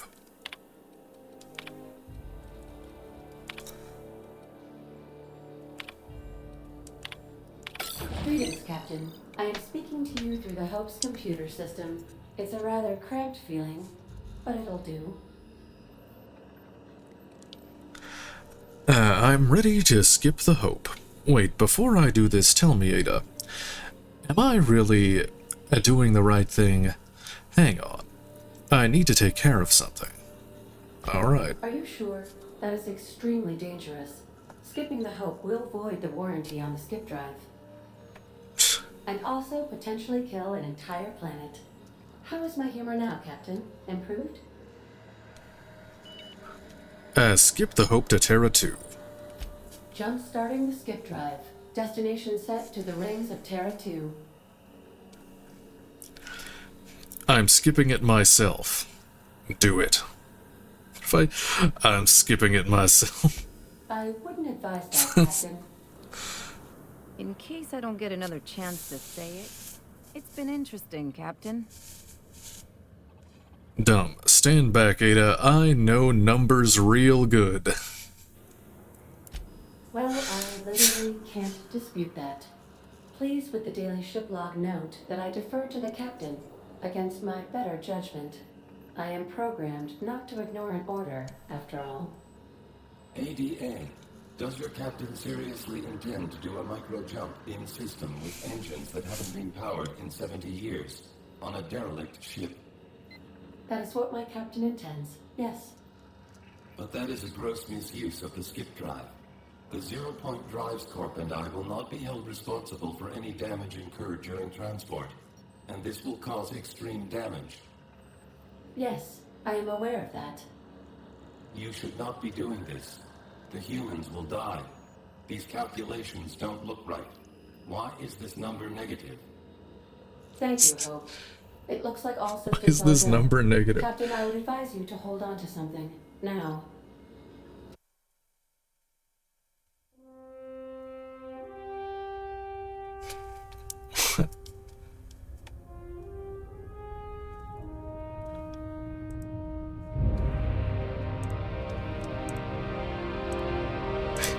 Let me hear the actual soundtrack.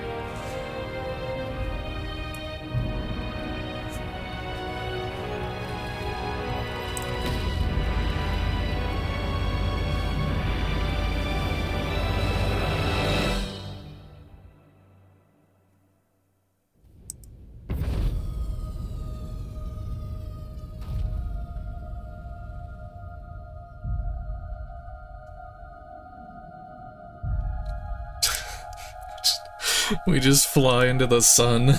Just and it is the equivalent of 2 9/11s every sunburn. year. I got a trophy. Skipped the hope into the sun. That's hooray! I got the good ending. Wow. That's I can't. Okay, there. I can skip it. Hold on. Okay, now I can redo that and not manually enter the number.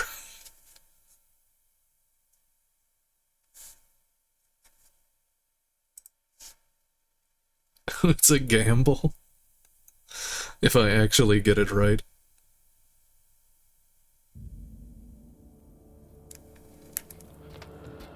Got a promotion coming. Let's see. Scene.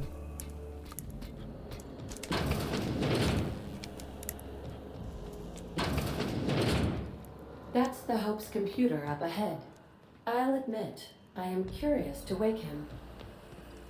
Once we switch that thing on, we can get out of here, right?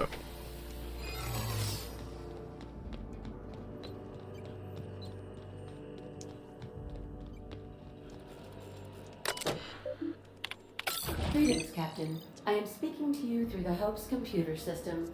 It's a rather cramped feeling, but it'll do. It would be funny if it actually worked. Skip the Hope. Are you sure? That is extremely dangerous. Skipping the Hope will void the warranty on the skip. And Oh, there we go. Skip to Terrace. Do it. In case I don't get another doing it. I mean ADA. Does your captain seriously intend to do a micro jump in system with engines that haven't been powered in 7 No, it's the same. It's the same dialogue. Yes. You should not be doing this. Thank you, Hope. There.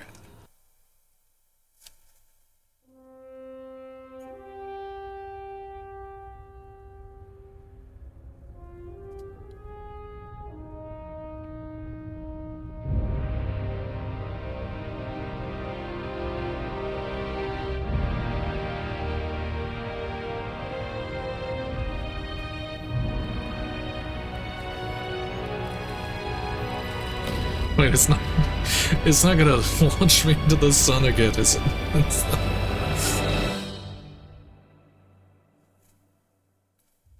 Okay, it's different.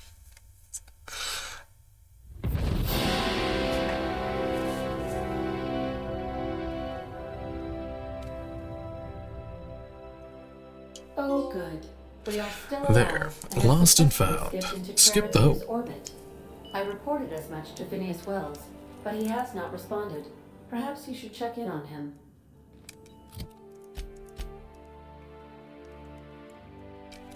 Oh. I have to run back here. Was that an attempt at humor, Doctor? Certain levels of drollness are difficult for me to discern. Donna Hunt personal log. Mama. Wilhelm. Lucas, forgive me. Frank offered me so tiny a piece. It tasted like... It doesn't matter what it tasted like. It was delicious. I loved it. Let it be known that I broke the lock to my personal quarters, not Wilhelm. I'll die in here, and that's my choice.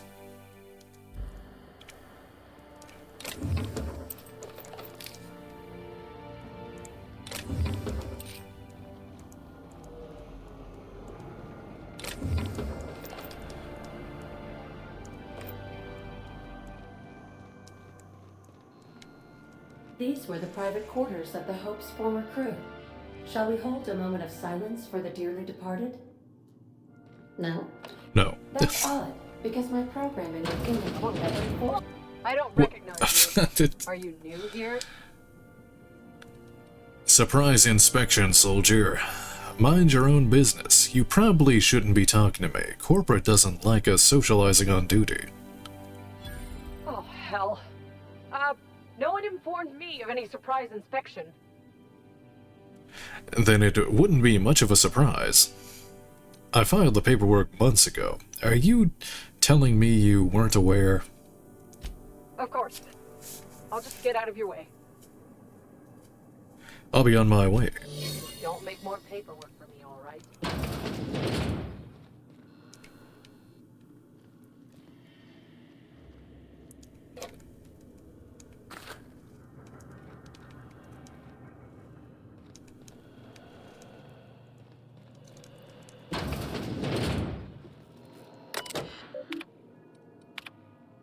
Log.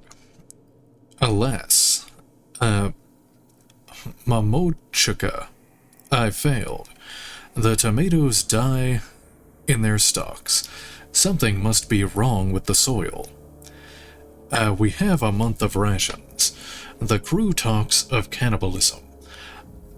My Wilhelm fights to bolster off their wilting spirits, and to bar the way from those too far gone. All nights, while my stomach grumbles, I fear I, too, might stray towards that dark path. But I think of our Lucas, asleep in his pod, and then I think of all those other sons and daughters and mothers and fathers. If I woke up in Halcyon and my family had been devoured by these ghoulish men, I will steel my resolve. I will resist.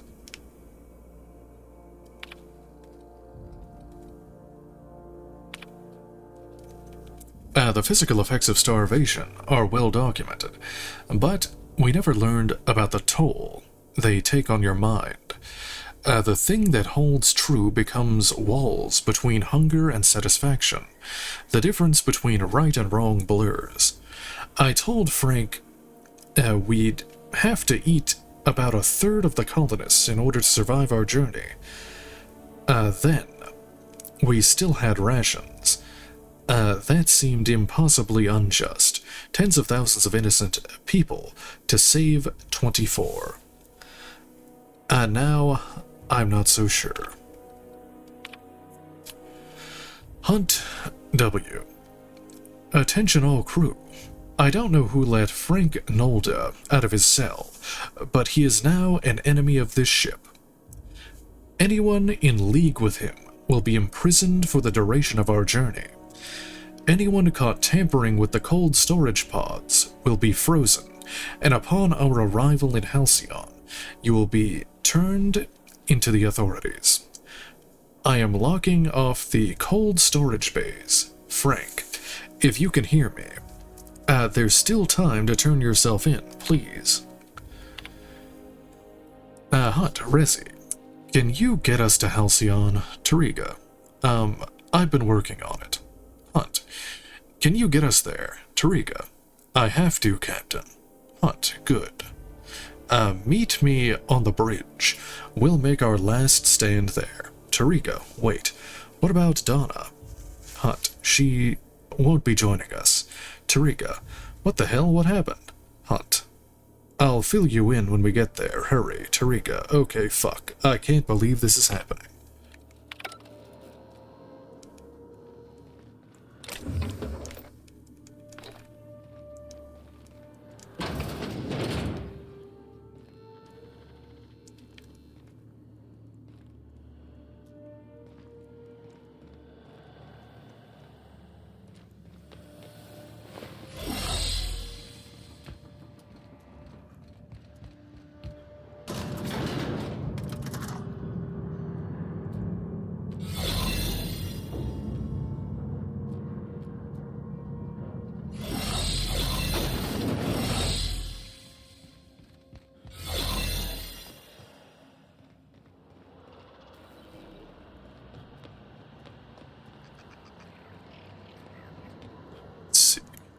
Miss anything? No, sealed. No.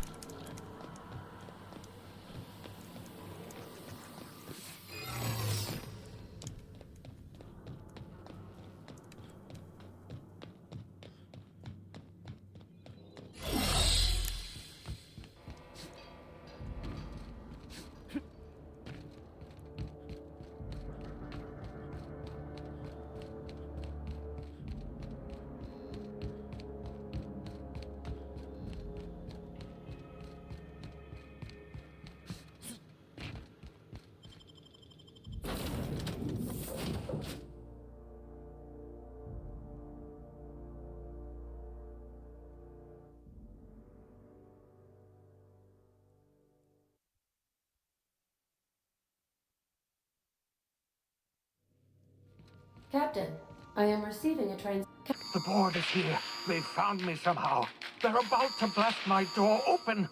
I can't stop them from getting me, and there isn't enough time to explain everything. But there's something very important you need to remember.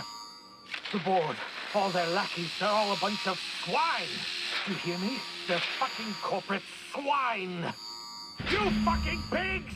I'll take you all out with me. I'll never... It would seem the recording captured some rather dire events. I presume you'll want to dock at the orbital lab to check on your associate as soon as possible? How can I be of assistance?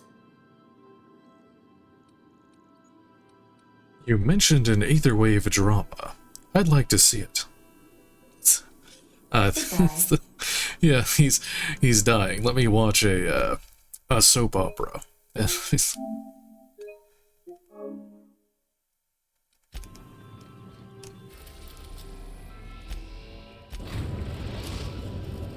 Now arriving at Phineas's top-secret orbital lab.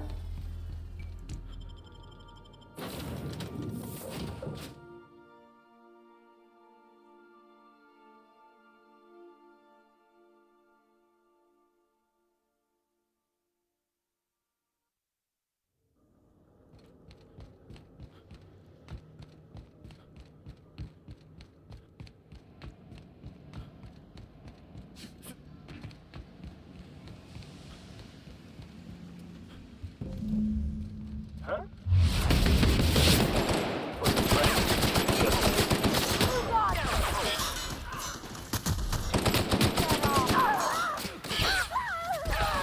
Oh, they do a lot of damage.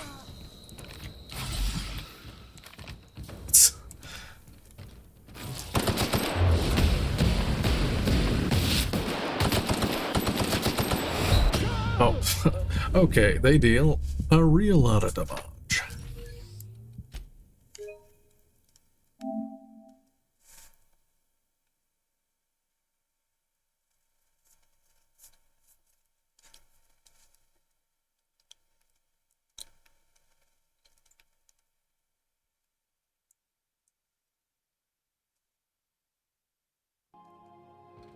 Oh, it's gonna make me...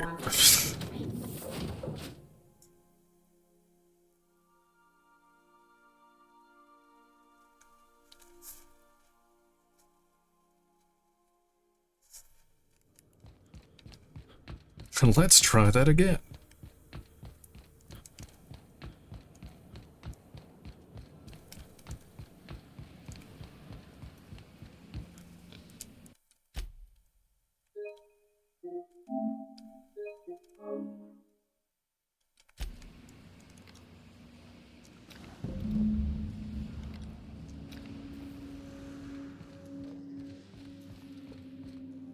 Oh, there. Can I? What's that? Which one is the good one? This one.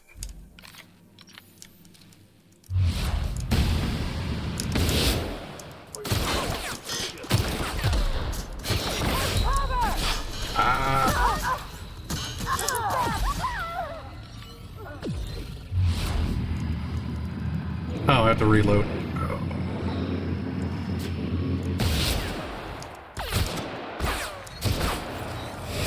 Oh my god, they have so much HP. Okay. That didn't work.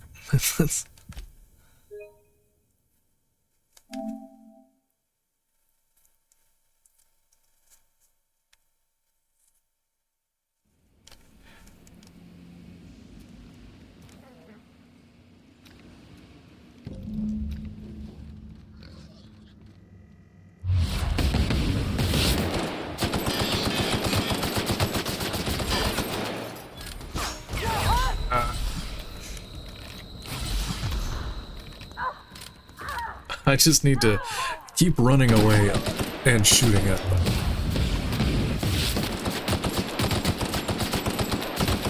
And just stay out of their range. Oh my god.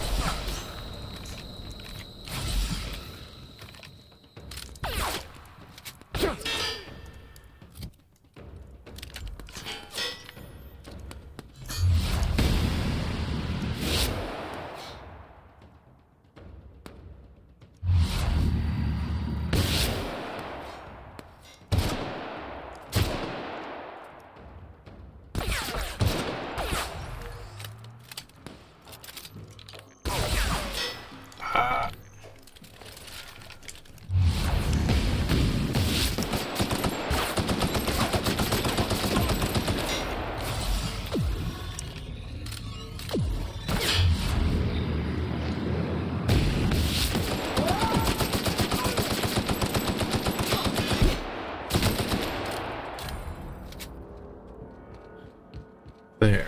Wow.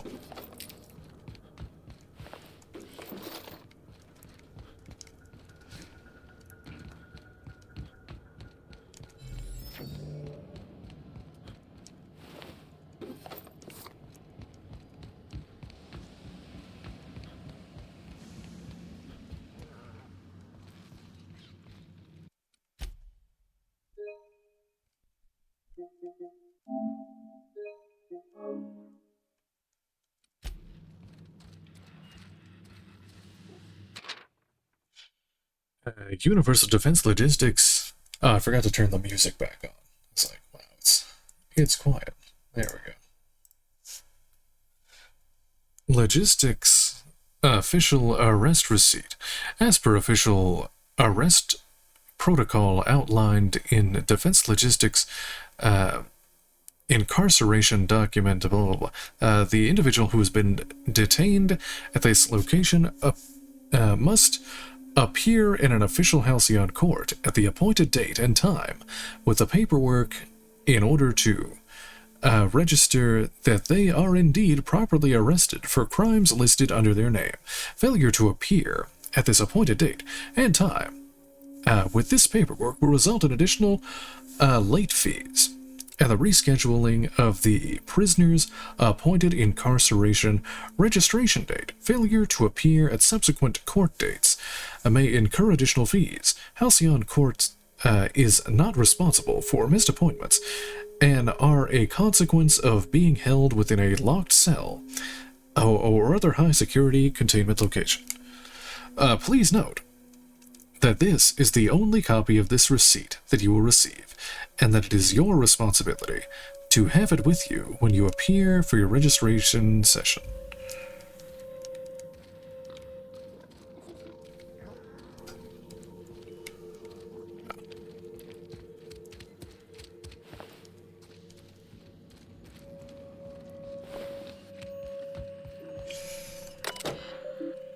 Heck, 90 bypass.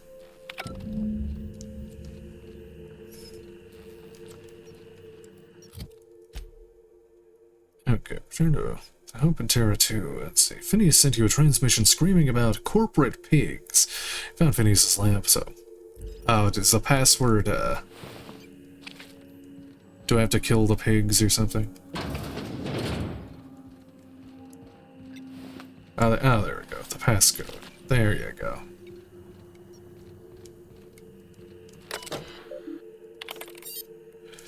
If you're seeing this screen, I, Phineas V. Wells, have been perniciously kidnapped and very probably incarcerated by the perfidious and cowardly government of Halcyon in the prison fortress of Tartarus. If I have not already been executed for charges leveled against me, I hope the person raiding this terminal will find a way to finish my work or rescue me, preferably the latter. This screen constitutes my last will and testament. I commend my body and my belongings to the icy depths of the aether. If this is adrenochrome, I've prepared an emergency care package located in a hidden panel. Unlock the panel from the terminal and claim its contents immediately. Open panel. There you go. Personal files. First entry. The Hope made it to Halcyon after all. 25 years too late. The board doesn't know what to do with an entire ship full of frozen colonists, so naturally they're going to leave them here. Corporate tells us revival is impossible. They've tried absolutely nothing, and apparently they're all out of options. Balderdash, cellular regeneration after long-term hibernation, is really just a question of thermodynamics. I'm quite confident that I can find a way to revive the Hope's colonists, if only corporate would authorize my requests. Frankly, I don't see why I need the permission of my employers to conduct experiments in the name of scientific advancement. What nonsense. Did Newton beg permission from his employers before discovering the 3 laws of motion? Genius is not beholden to the vicissitudes of bureaucracy. Besides, the Hope has a cargo of hundreds of thousands of colonists. The board practically expects a few to go missing. 113 seconds. New record. Most of my subjects last 93 seconds on average before total cellular liquefaction reduces them to several gallons of organic soup, 3 degrees above freezing temperature. 113 seconds of screaming. This subject was stronger than the others, but in the end, his body failed to survive the revival process. He was my 12th subject to die. I don't know how much longer I can keep doing this, strictly speaking. I do know the Hope has hundreds of thousands of colonists. I've only experimented on 12. How many more experiments before I successfully revive a single subject? 1, 10, 100, 500? Statistically insignificant. If I experimented on 1 subject every month, I would not make a dent in the Hope's population in a lifetime. Can still hear the screaming. Trouble sleeping. Trouble concentrating. Psychological toll significant. On to subject number 13. I always suspected that this would happen. The board finally discovered what I've done and sent their headhunters to track me down. But they'll never find me. They say I'm a murderer. And they're right, I am. I regret what I've done. But I'm not about to turn myself into the board. I'm not going to go begging the board's forgiveness. Only the Hope's colonists can forgive me for what I've done. They're the only people who can set things right. And I'm going to find a way to revive them, no matter how long I have to stay in hiding. I've got my notes with me. I have my equipment, and now I have this lab. It's time I return to work. There's the panel.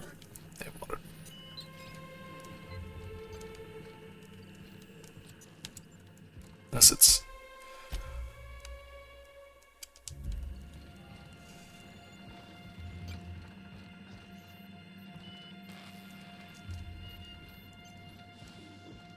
how is it?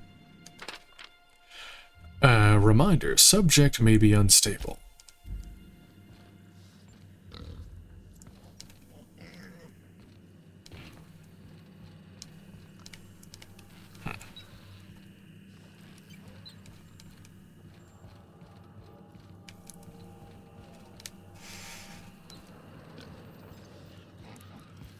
Where's the panel it wanted me to open? So,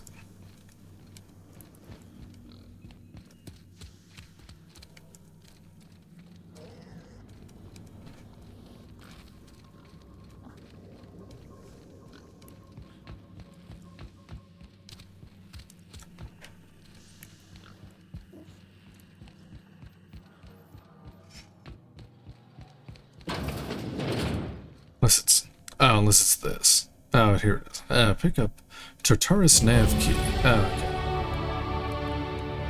Level 30. Wow.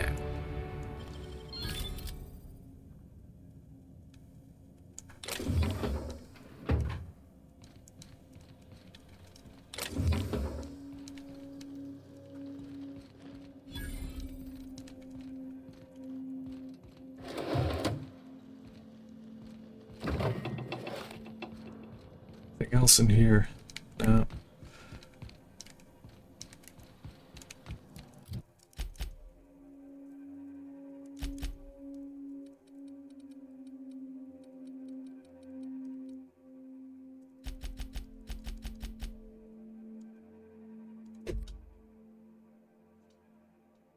You can go beyond 100 for a stat? Okay.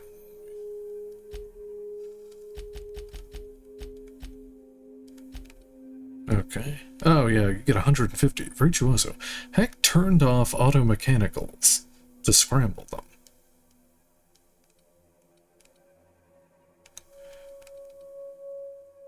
Lock picture. Oh, skilled. Raise the skill to 100. I'm getting all the achievements, trophy things. Cool.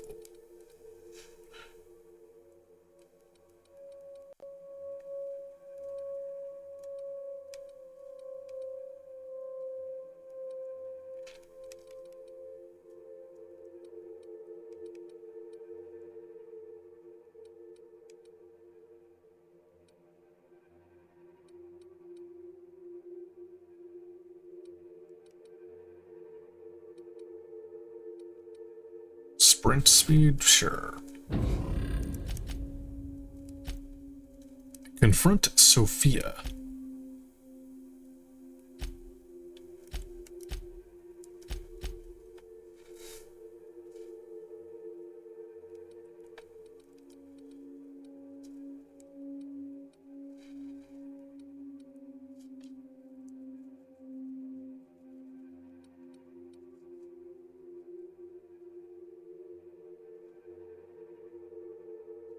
Stand your ground. That's to gain armor.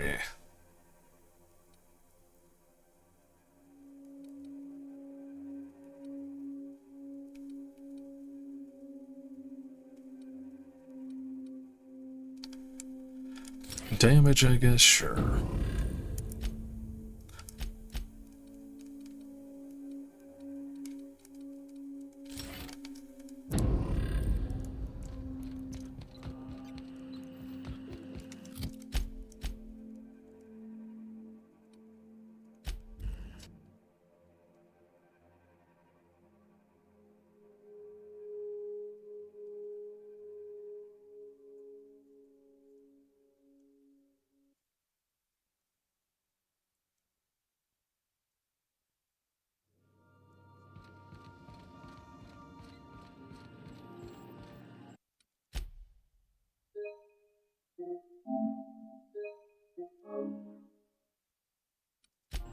Captain, as it appears we may soon be embarking for a maximum security prison planet, I believe the crew would like to speak with you to, as you humans put it, air some concerns.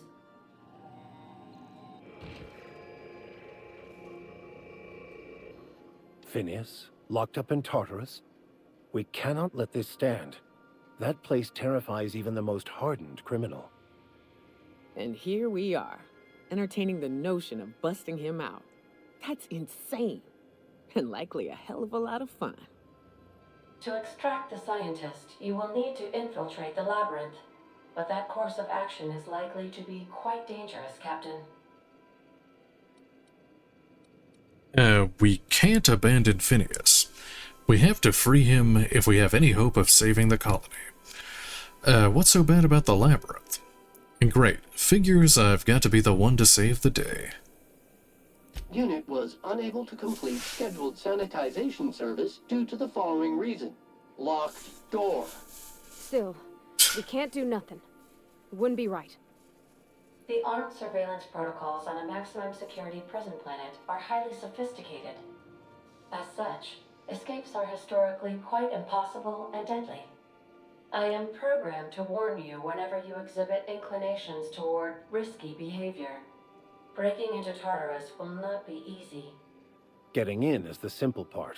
It's getting out again that's the trouble. Trust me, I know. Let's just do it. Kick down some doors, grab Doc Wells, and cut a path out. We don't need a plan. We got guns. If you really mean to do this, you should see to your final affairs and close out any unfinished business. Once you sneak into Tartarus, you may be there a while. Or permanently. We're doing it. Everyone strap in. We'll go eventually, but we'd better prepare. Crew, what do you think about all this? Hold on. Does this lock me into, like, the, Can I still do the DLC? I need to look that up. Or is this one of those things where it's like, you beat the game and then it's like, that's it? You have to make, like, a new save file or whatever? Let me see.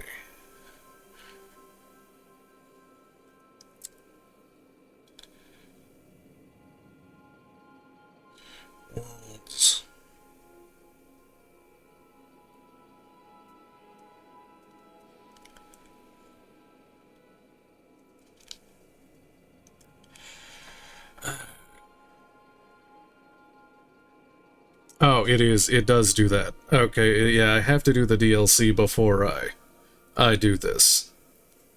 Because this is the end of the game and it like, completes. Okay. We'll go there eventually, but we'd better be prepared. You gonna prepare? Sure. Guess I could give my ass-kicking boots another coat of polish. You got some sort of plan in mind?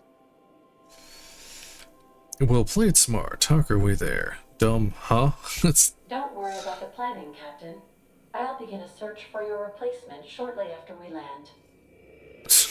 Oh no, the council will decide your fate.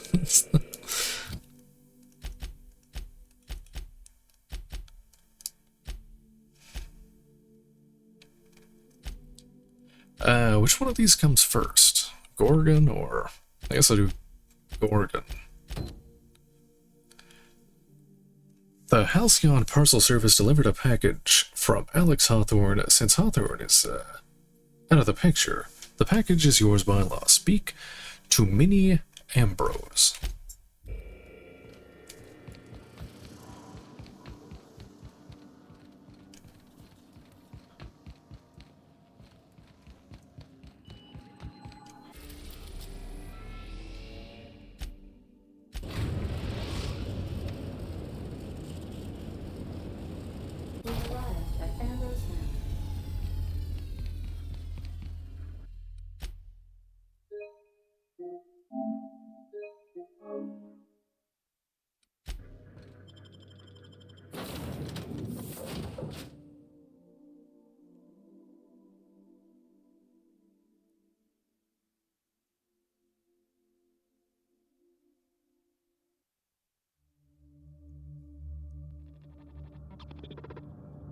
Welcome to Ambrose Manor.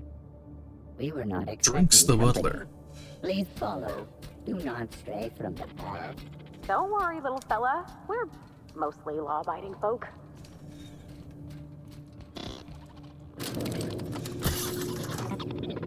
What? It's... Oh no. We should check to see he's alright. Well, I'm checking. He's fine.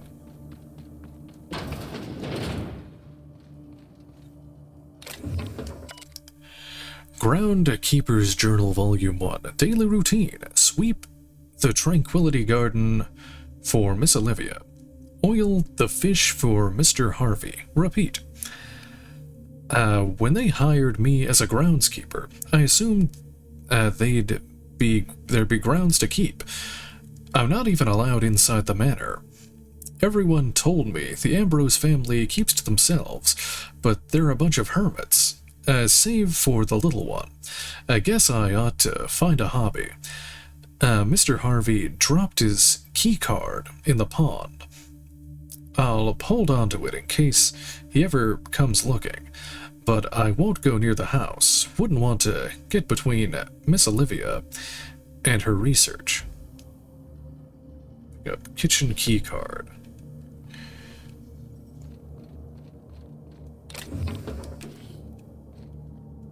Bard.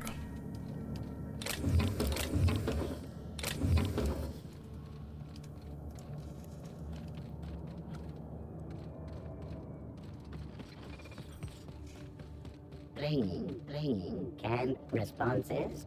How clumsy of this unit. Spooky.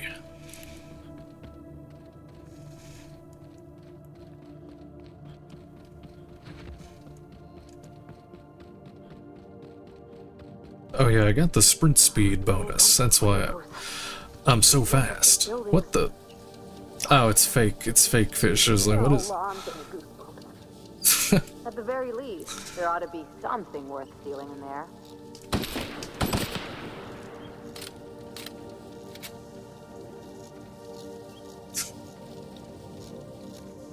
Oh wait, can I? It was moving me. Can I jump on it? Kind of.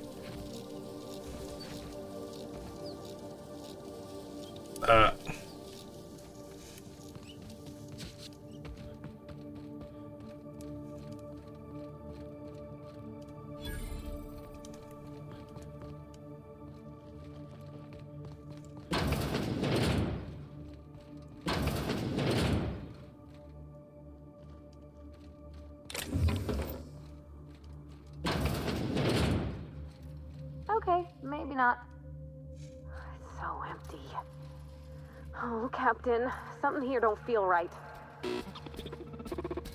Oh, food service mechanical. It's got a little chef hat. It's...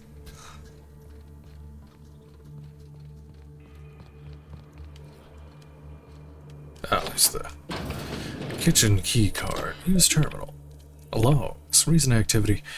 User W. Ambrose, attempted to log into system. Final attempt failed. Locking terminal for 5 days. User Ambrose attempted to log into system. 1 try remaining. Attempted to log in 2 tries remaining. I guess I should read it from the bottom. Corruption detected. Error log. Okay. Activated dinner time protocol. Meal was borscht toast. Dinner time, troposcale salad, woolly loaf.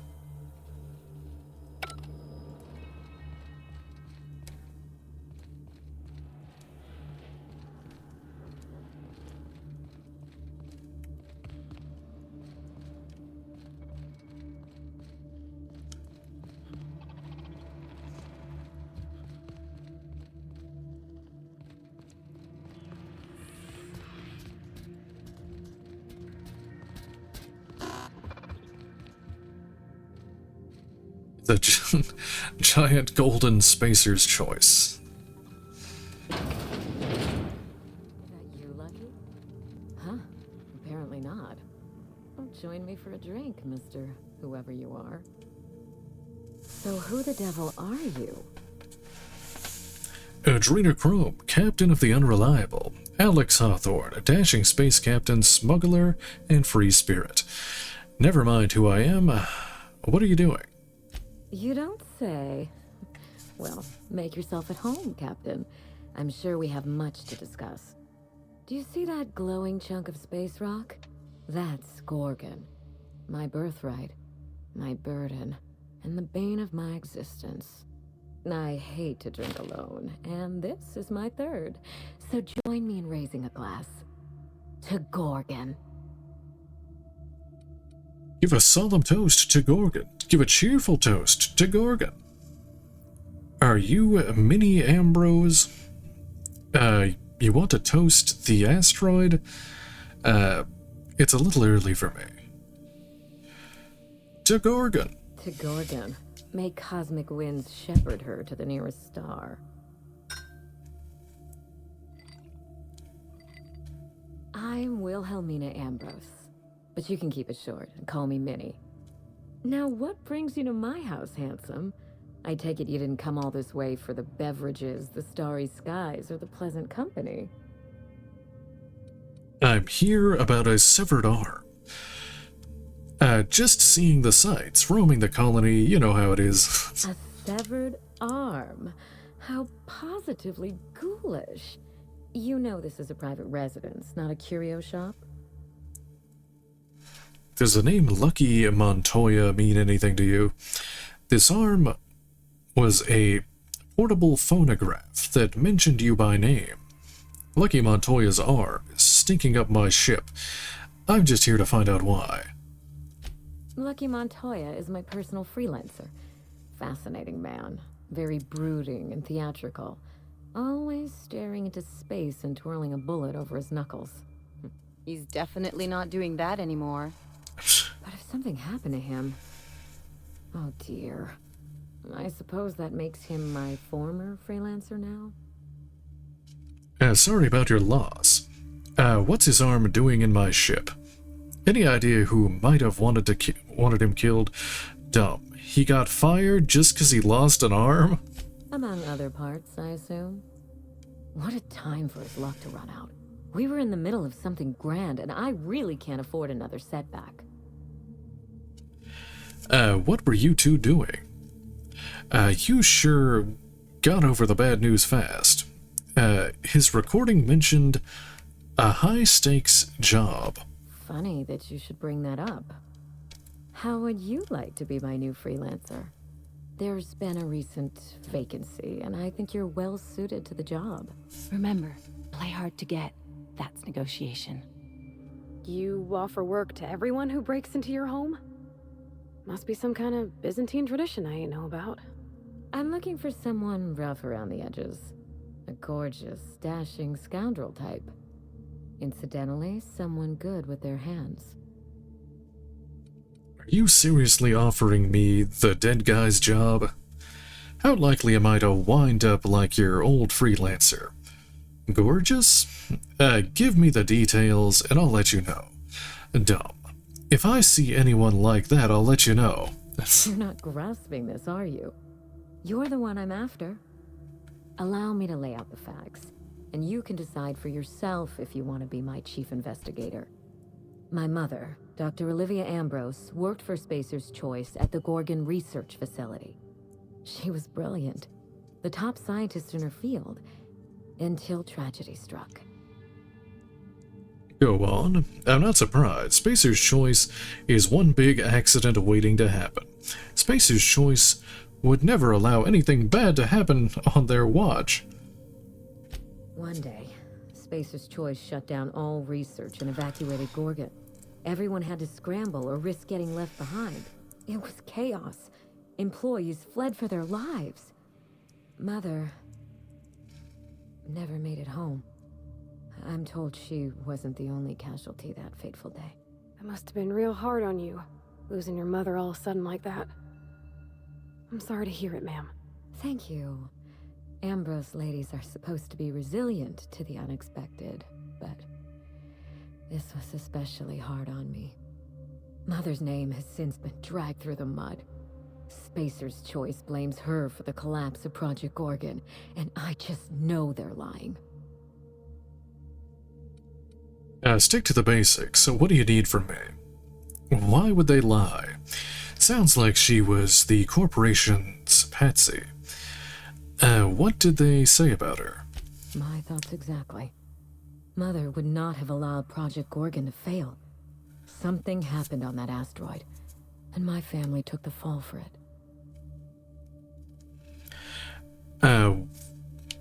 What did you send Lucky to find? Tell me about your mother. What do you think happened on Gorgon? Where do we get started? I don't know. And Spacer's Choice won't say. They don't discuss anything that tarnishes their brand. Gorgon has a... My brand. The project fell apart. Personnel were shuffled across the system. With Mother gone, now I'm all that's left. There must be someone who knows what happened on Gorgon. Where's your father in all of this? So Gorgon's just an empty wasteland now. Father lost more than his job on Gorgon. I'll say no more than that. The asteroid may look like a glittering jewel, but I assure you the resemblance ends there. Gorgon is poisonous to the core. One might even say cursed. I've heard enough. What do you need from me? Tell me about your mother. I admired Mother, but we weren't close. She disapproved of everything about me, really. I couldn't measure up to her example. She didn't make time for us. I remember thinking that she never wanted a child, and never forgave me for being one, naive and irresponsible as I was. Yikes. What did she want? A fully grown lab assistant?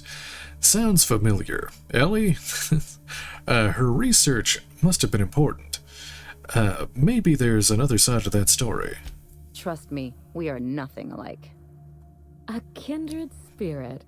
Well, well, charmed. Today is full of surprises.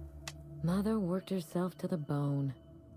She wanted to make the colony a better place, no matter who or what got sacrificed along the way.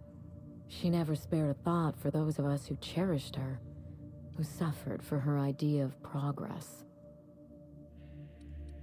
Did you two ever get along so Gorgon pulled you apart?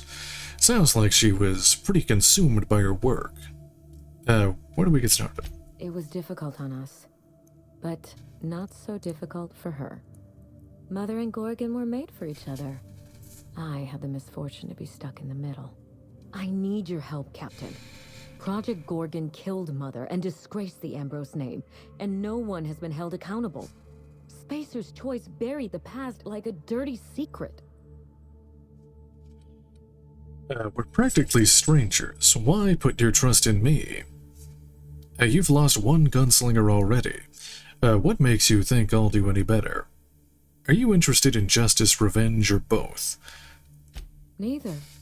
It's vindication I want. Whatever happened on Gorgon wasn't Mother's fault. I simply need the evidence to prove it. We're going to drag the truth kicking and screaming into the light. Even if it means bringing ruin and humiliation to Spacer's Choice. All the evidence I need should be in Mother's journal. You can find it in her office on Gorgon, in the heart of the old research facility. First I have some questions about this job. If it helps you get some closure, I'll find the journal. Danger and corporate intrigue. This sounds like my kind of job. Don't worry, if Spacer's Choice is hiding something, I'll get to the bottom of it. I can't make any promises until I've seen Gorgon for myself. I'm not surprised. Between the family drama and the corporate conspiracy, it must feel like you've stepped on a landmine. Speak freely, Captain. What good is your mother's journal to you now? Why did you wait before starting the investigation? How did this investigation get Lucky killed? You know as much as I do, I'm afraid. Spacer's Choice abandoned Gorgon, but the asteroid is far from unoccupied. Between the marauders, the wildlife, and whatever escaped the labs, danger abounds. Got it. Marauders? I hate marauders. What kinds of wildlife are we talking about? Hold on. What escaped the labs? Your guess is as good as mine. I know that Spacer's Choice bred canids, especially for Gorgon. They were supposed to act as living cattle prods. By now, they've probably gone feral. Just watch yourself. If you aren't careful, you stand to lose more than an arm. What good is your mother's journal to you now? I suspect it will prove that corporate greed and incompetence were to blame for the calamity at Gorgon, and not Mother. Mother was a brilliant woman. Difficult, cold, unreachable even, but brilliant. What if you're wrong? Could Spacer's Choice have taken the journal? Spacer's Choice evacuated in a hurry, leaving a fortune's worth of equipment in their wake. Mother's journal would have escaped their notice. This is my last hope of redeeming the Ambrose name. I don't like my chances, but I have to try. And I need help. Your help. Why did you wait before starting the investigation? I didn't want to go anywhere near Gorgon. Once I exhausted all my options, the search led me back here. I even had Mother declared legally dead. Would you believe it took 5 years to process the paperwork? Persuade 90. Does her being legally dead help you somehow? Let's see, I'm not sure I see the connection. Wait, what? Allow me to explain. Mother's body is still on Gorgon. No body means no death certificate, which means no inheritance. I killed Mother, just on paper, of course, so I could claim my inheritance. We wouldn't be standing here if I didn't have access to the family fortune. Damn, wish I'd thought of that. I once assumed the mansion and the money would be enough to redeem the Ambrose name. But even in Byzantium, prestige must be earned, and it can so easily be lost. Persuade 55. Are you just saying that you want to break into high society? Why didn't that work? So you've tried everything, and this journal is your last hope? You know, some people work hard just to break out. Break back into high society, yes. I thought you were trying to vindicate your mother. Well, it's an ambitious plan. I'll give you that. That same high society that framed your mother... I have Spacer's Choice to thank for that. The smear campaign against Mother was the work of cowards.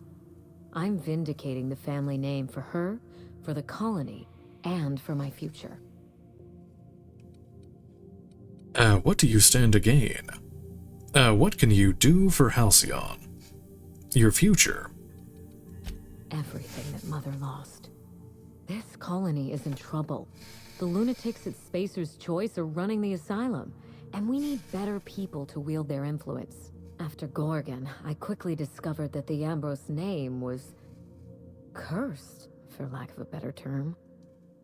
I had no place among the decision makers. No seat at the table. That's Byzantium for you. Gossip mongering's a bigger sport than tossball. That is why I'm clearing the record and vindicating the Ambrose line. For Mother, for me, and for the generations who will one day inherit Halcyon. Say no more. Point me towards that journal, and I'll be off. What you propose could put both of us in danger. Do you think your plan will work? Thank you, Captain. You won't regret this. When you reach Gorgon, pack a weapon you trust. The corporate lockdown hasn't stopped the wilderness from squirming in through the cracks. I'll be careful. What can I expect to face on Gorgon? What did you tell Lucky about this job? I've never understood why, but Gorgon is teeming with marauders. They almost seem drawn to sorrow and misfortune. Then there's the test subjects, those who survived anyway. Ravenous creatures left behind like so much salvage. What did you tell Lucky? I told him everything I've told you. Just the facts. Maybe a couple of harmless embellishments. Why? I'll try... Oh, I'm trying to calculate the odds of this gig getting me killed. Just making sure I have what I need. No reason. So where do I get started? There's a little saloon near Gorgon's landing pad. The Sprat Shack. Lucky was renting a room. So if you want to follow his trail, that would be the place to start. I think I've heard of that place. Cheap whiskey, rough crowd. You'll love it. Oh, you think maybe they got a little mascot? Like a sprat in a tiny hat? Just so we understand each other, money is no object. I'm willing to squander the family fortune if you get me what I want. Between your payment and any salvage you happen across, you'll walk away from this rich enough to buy a mansion of your own. How does that sound? Wow, music to my ears. What's the catch? There's always a catch. We can talk about my fee when this is done. The catch?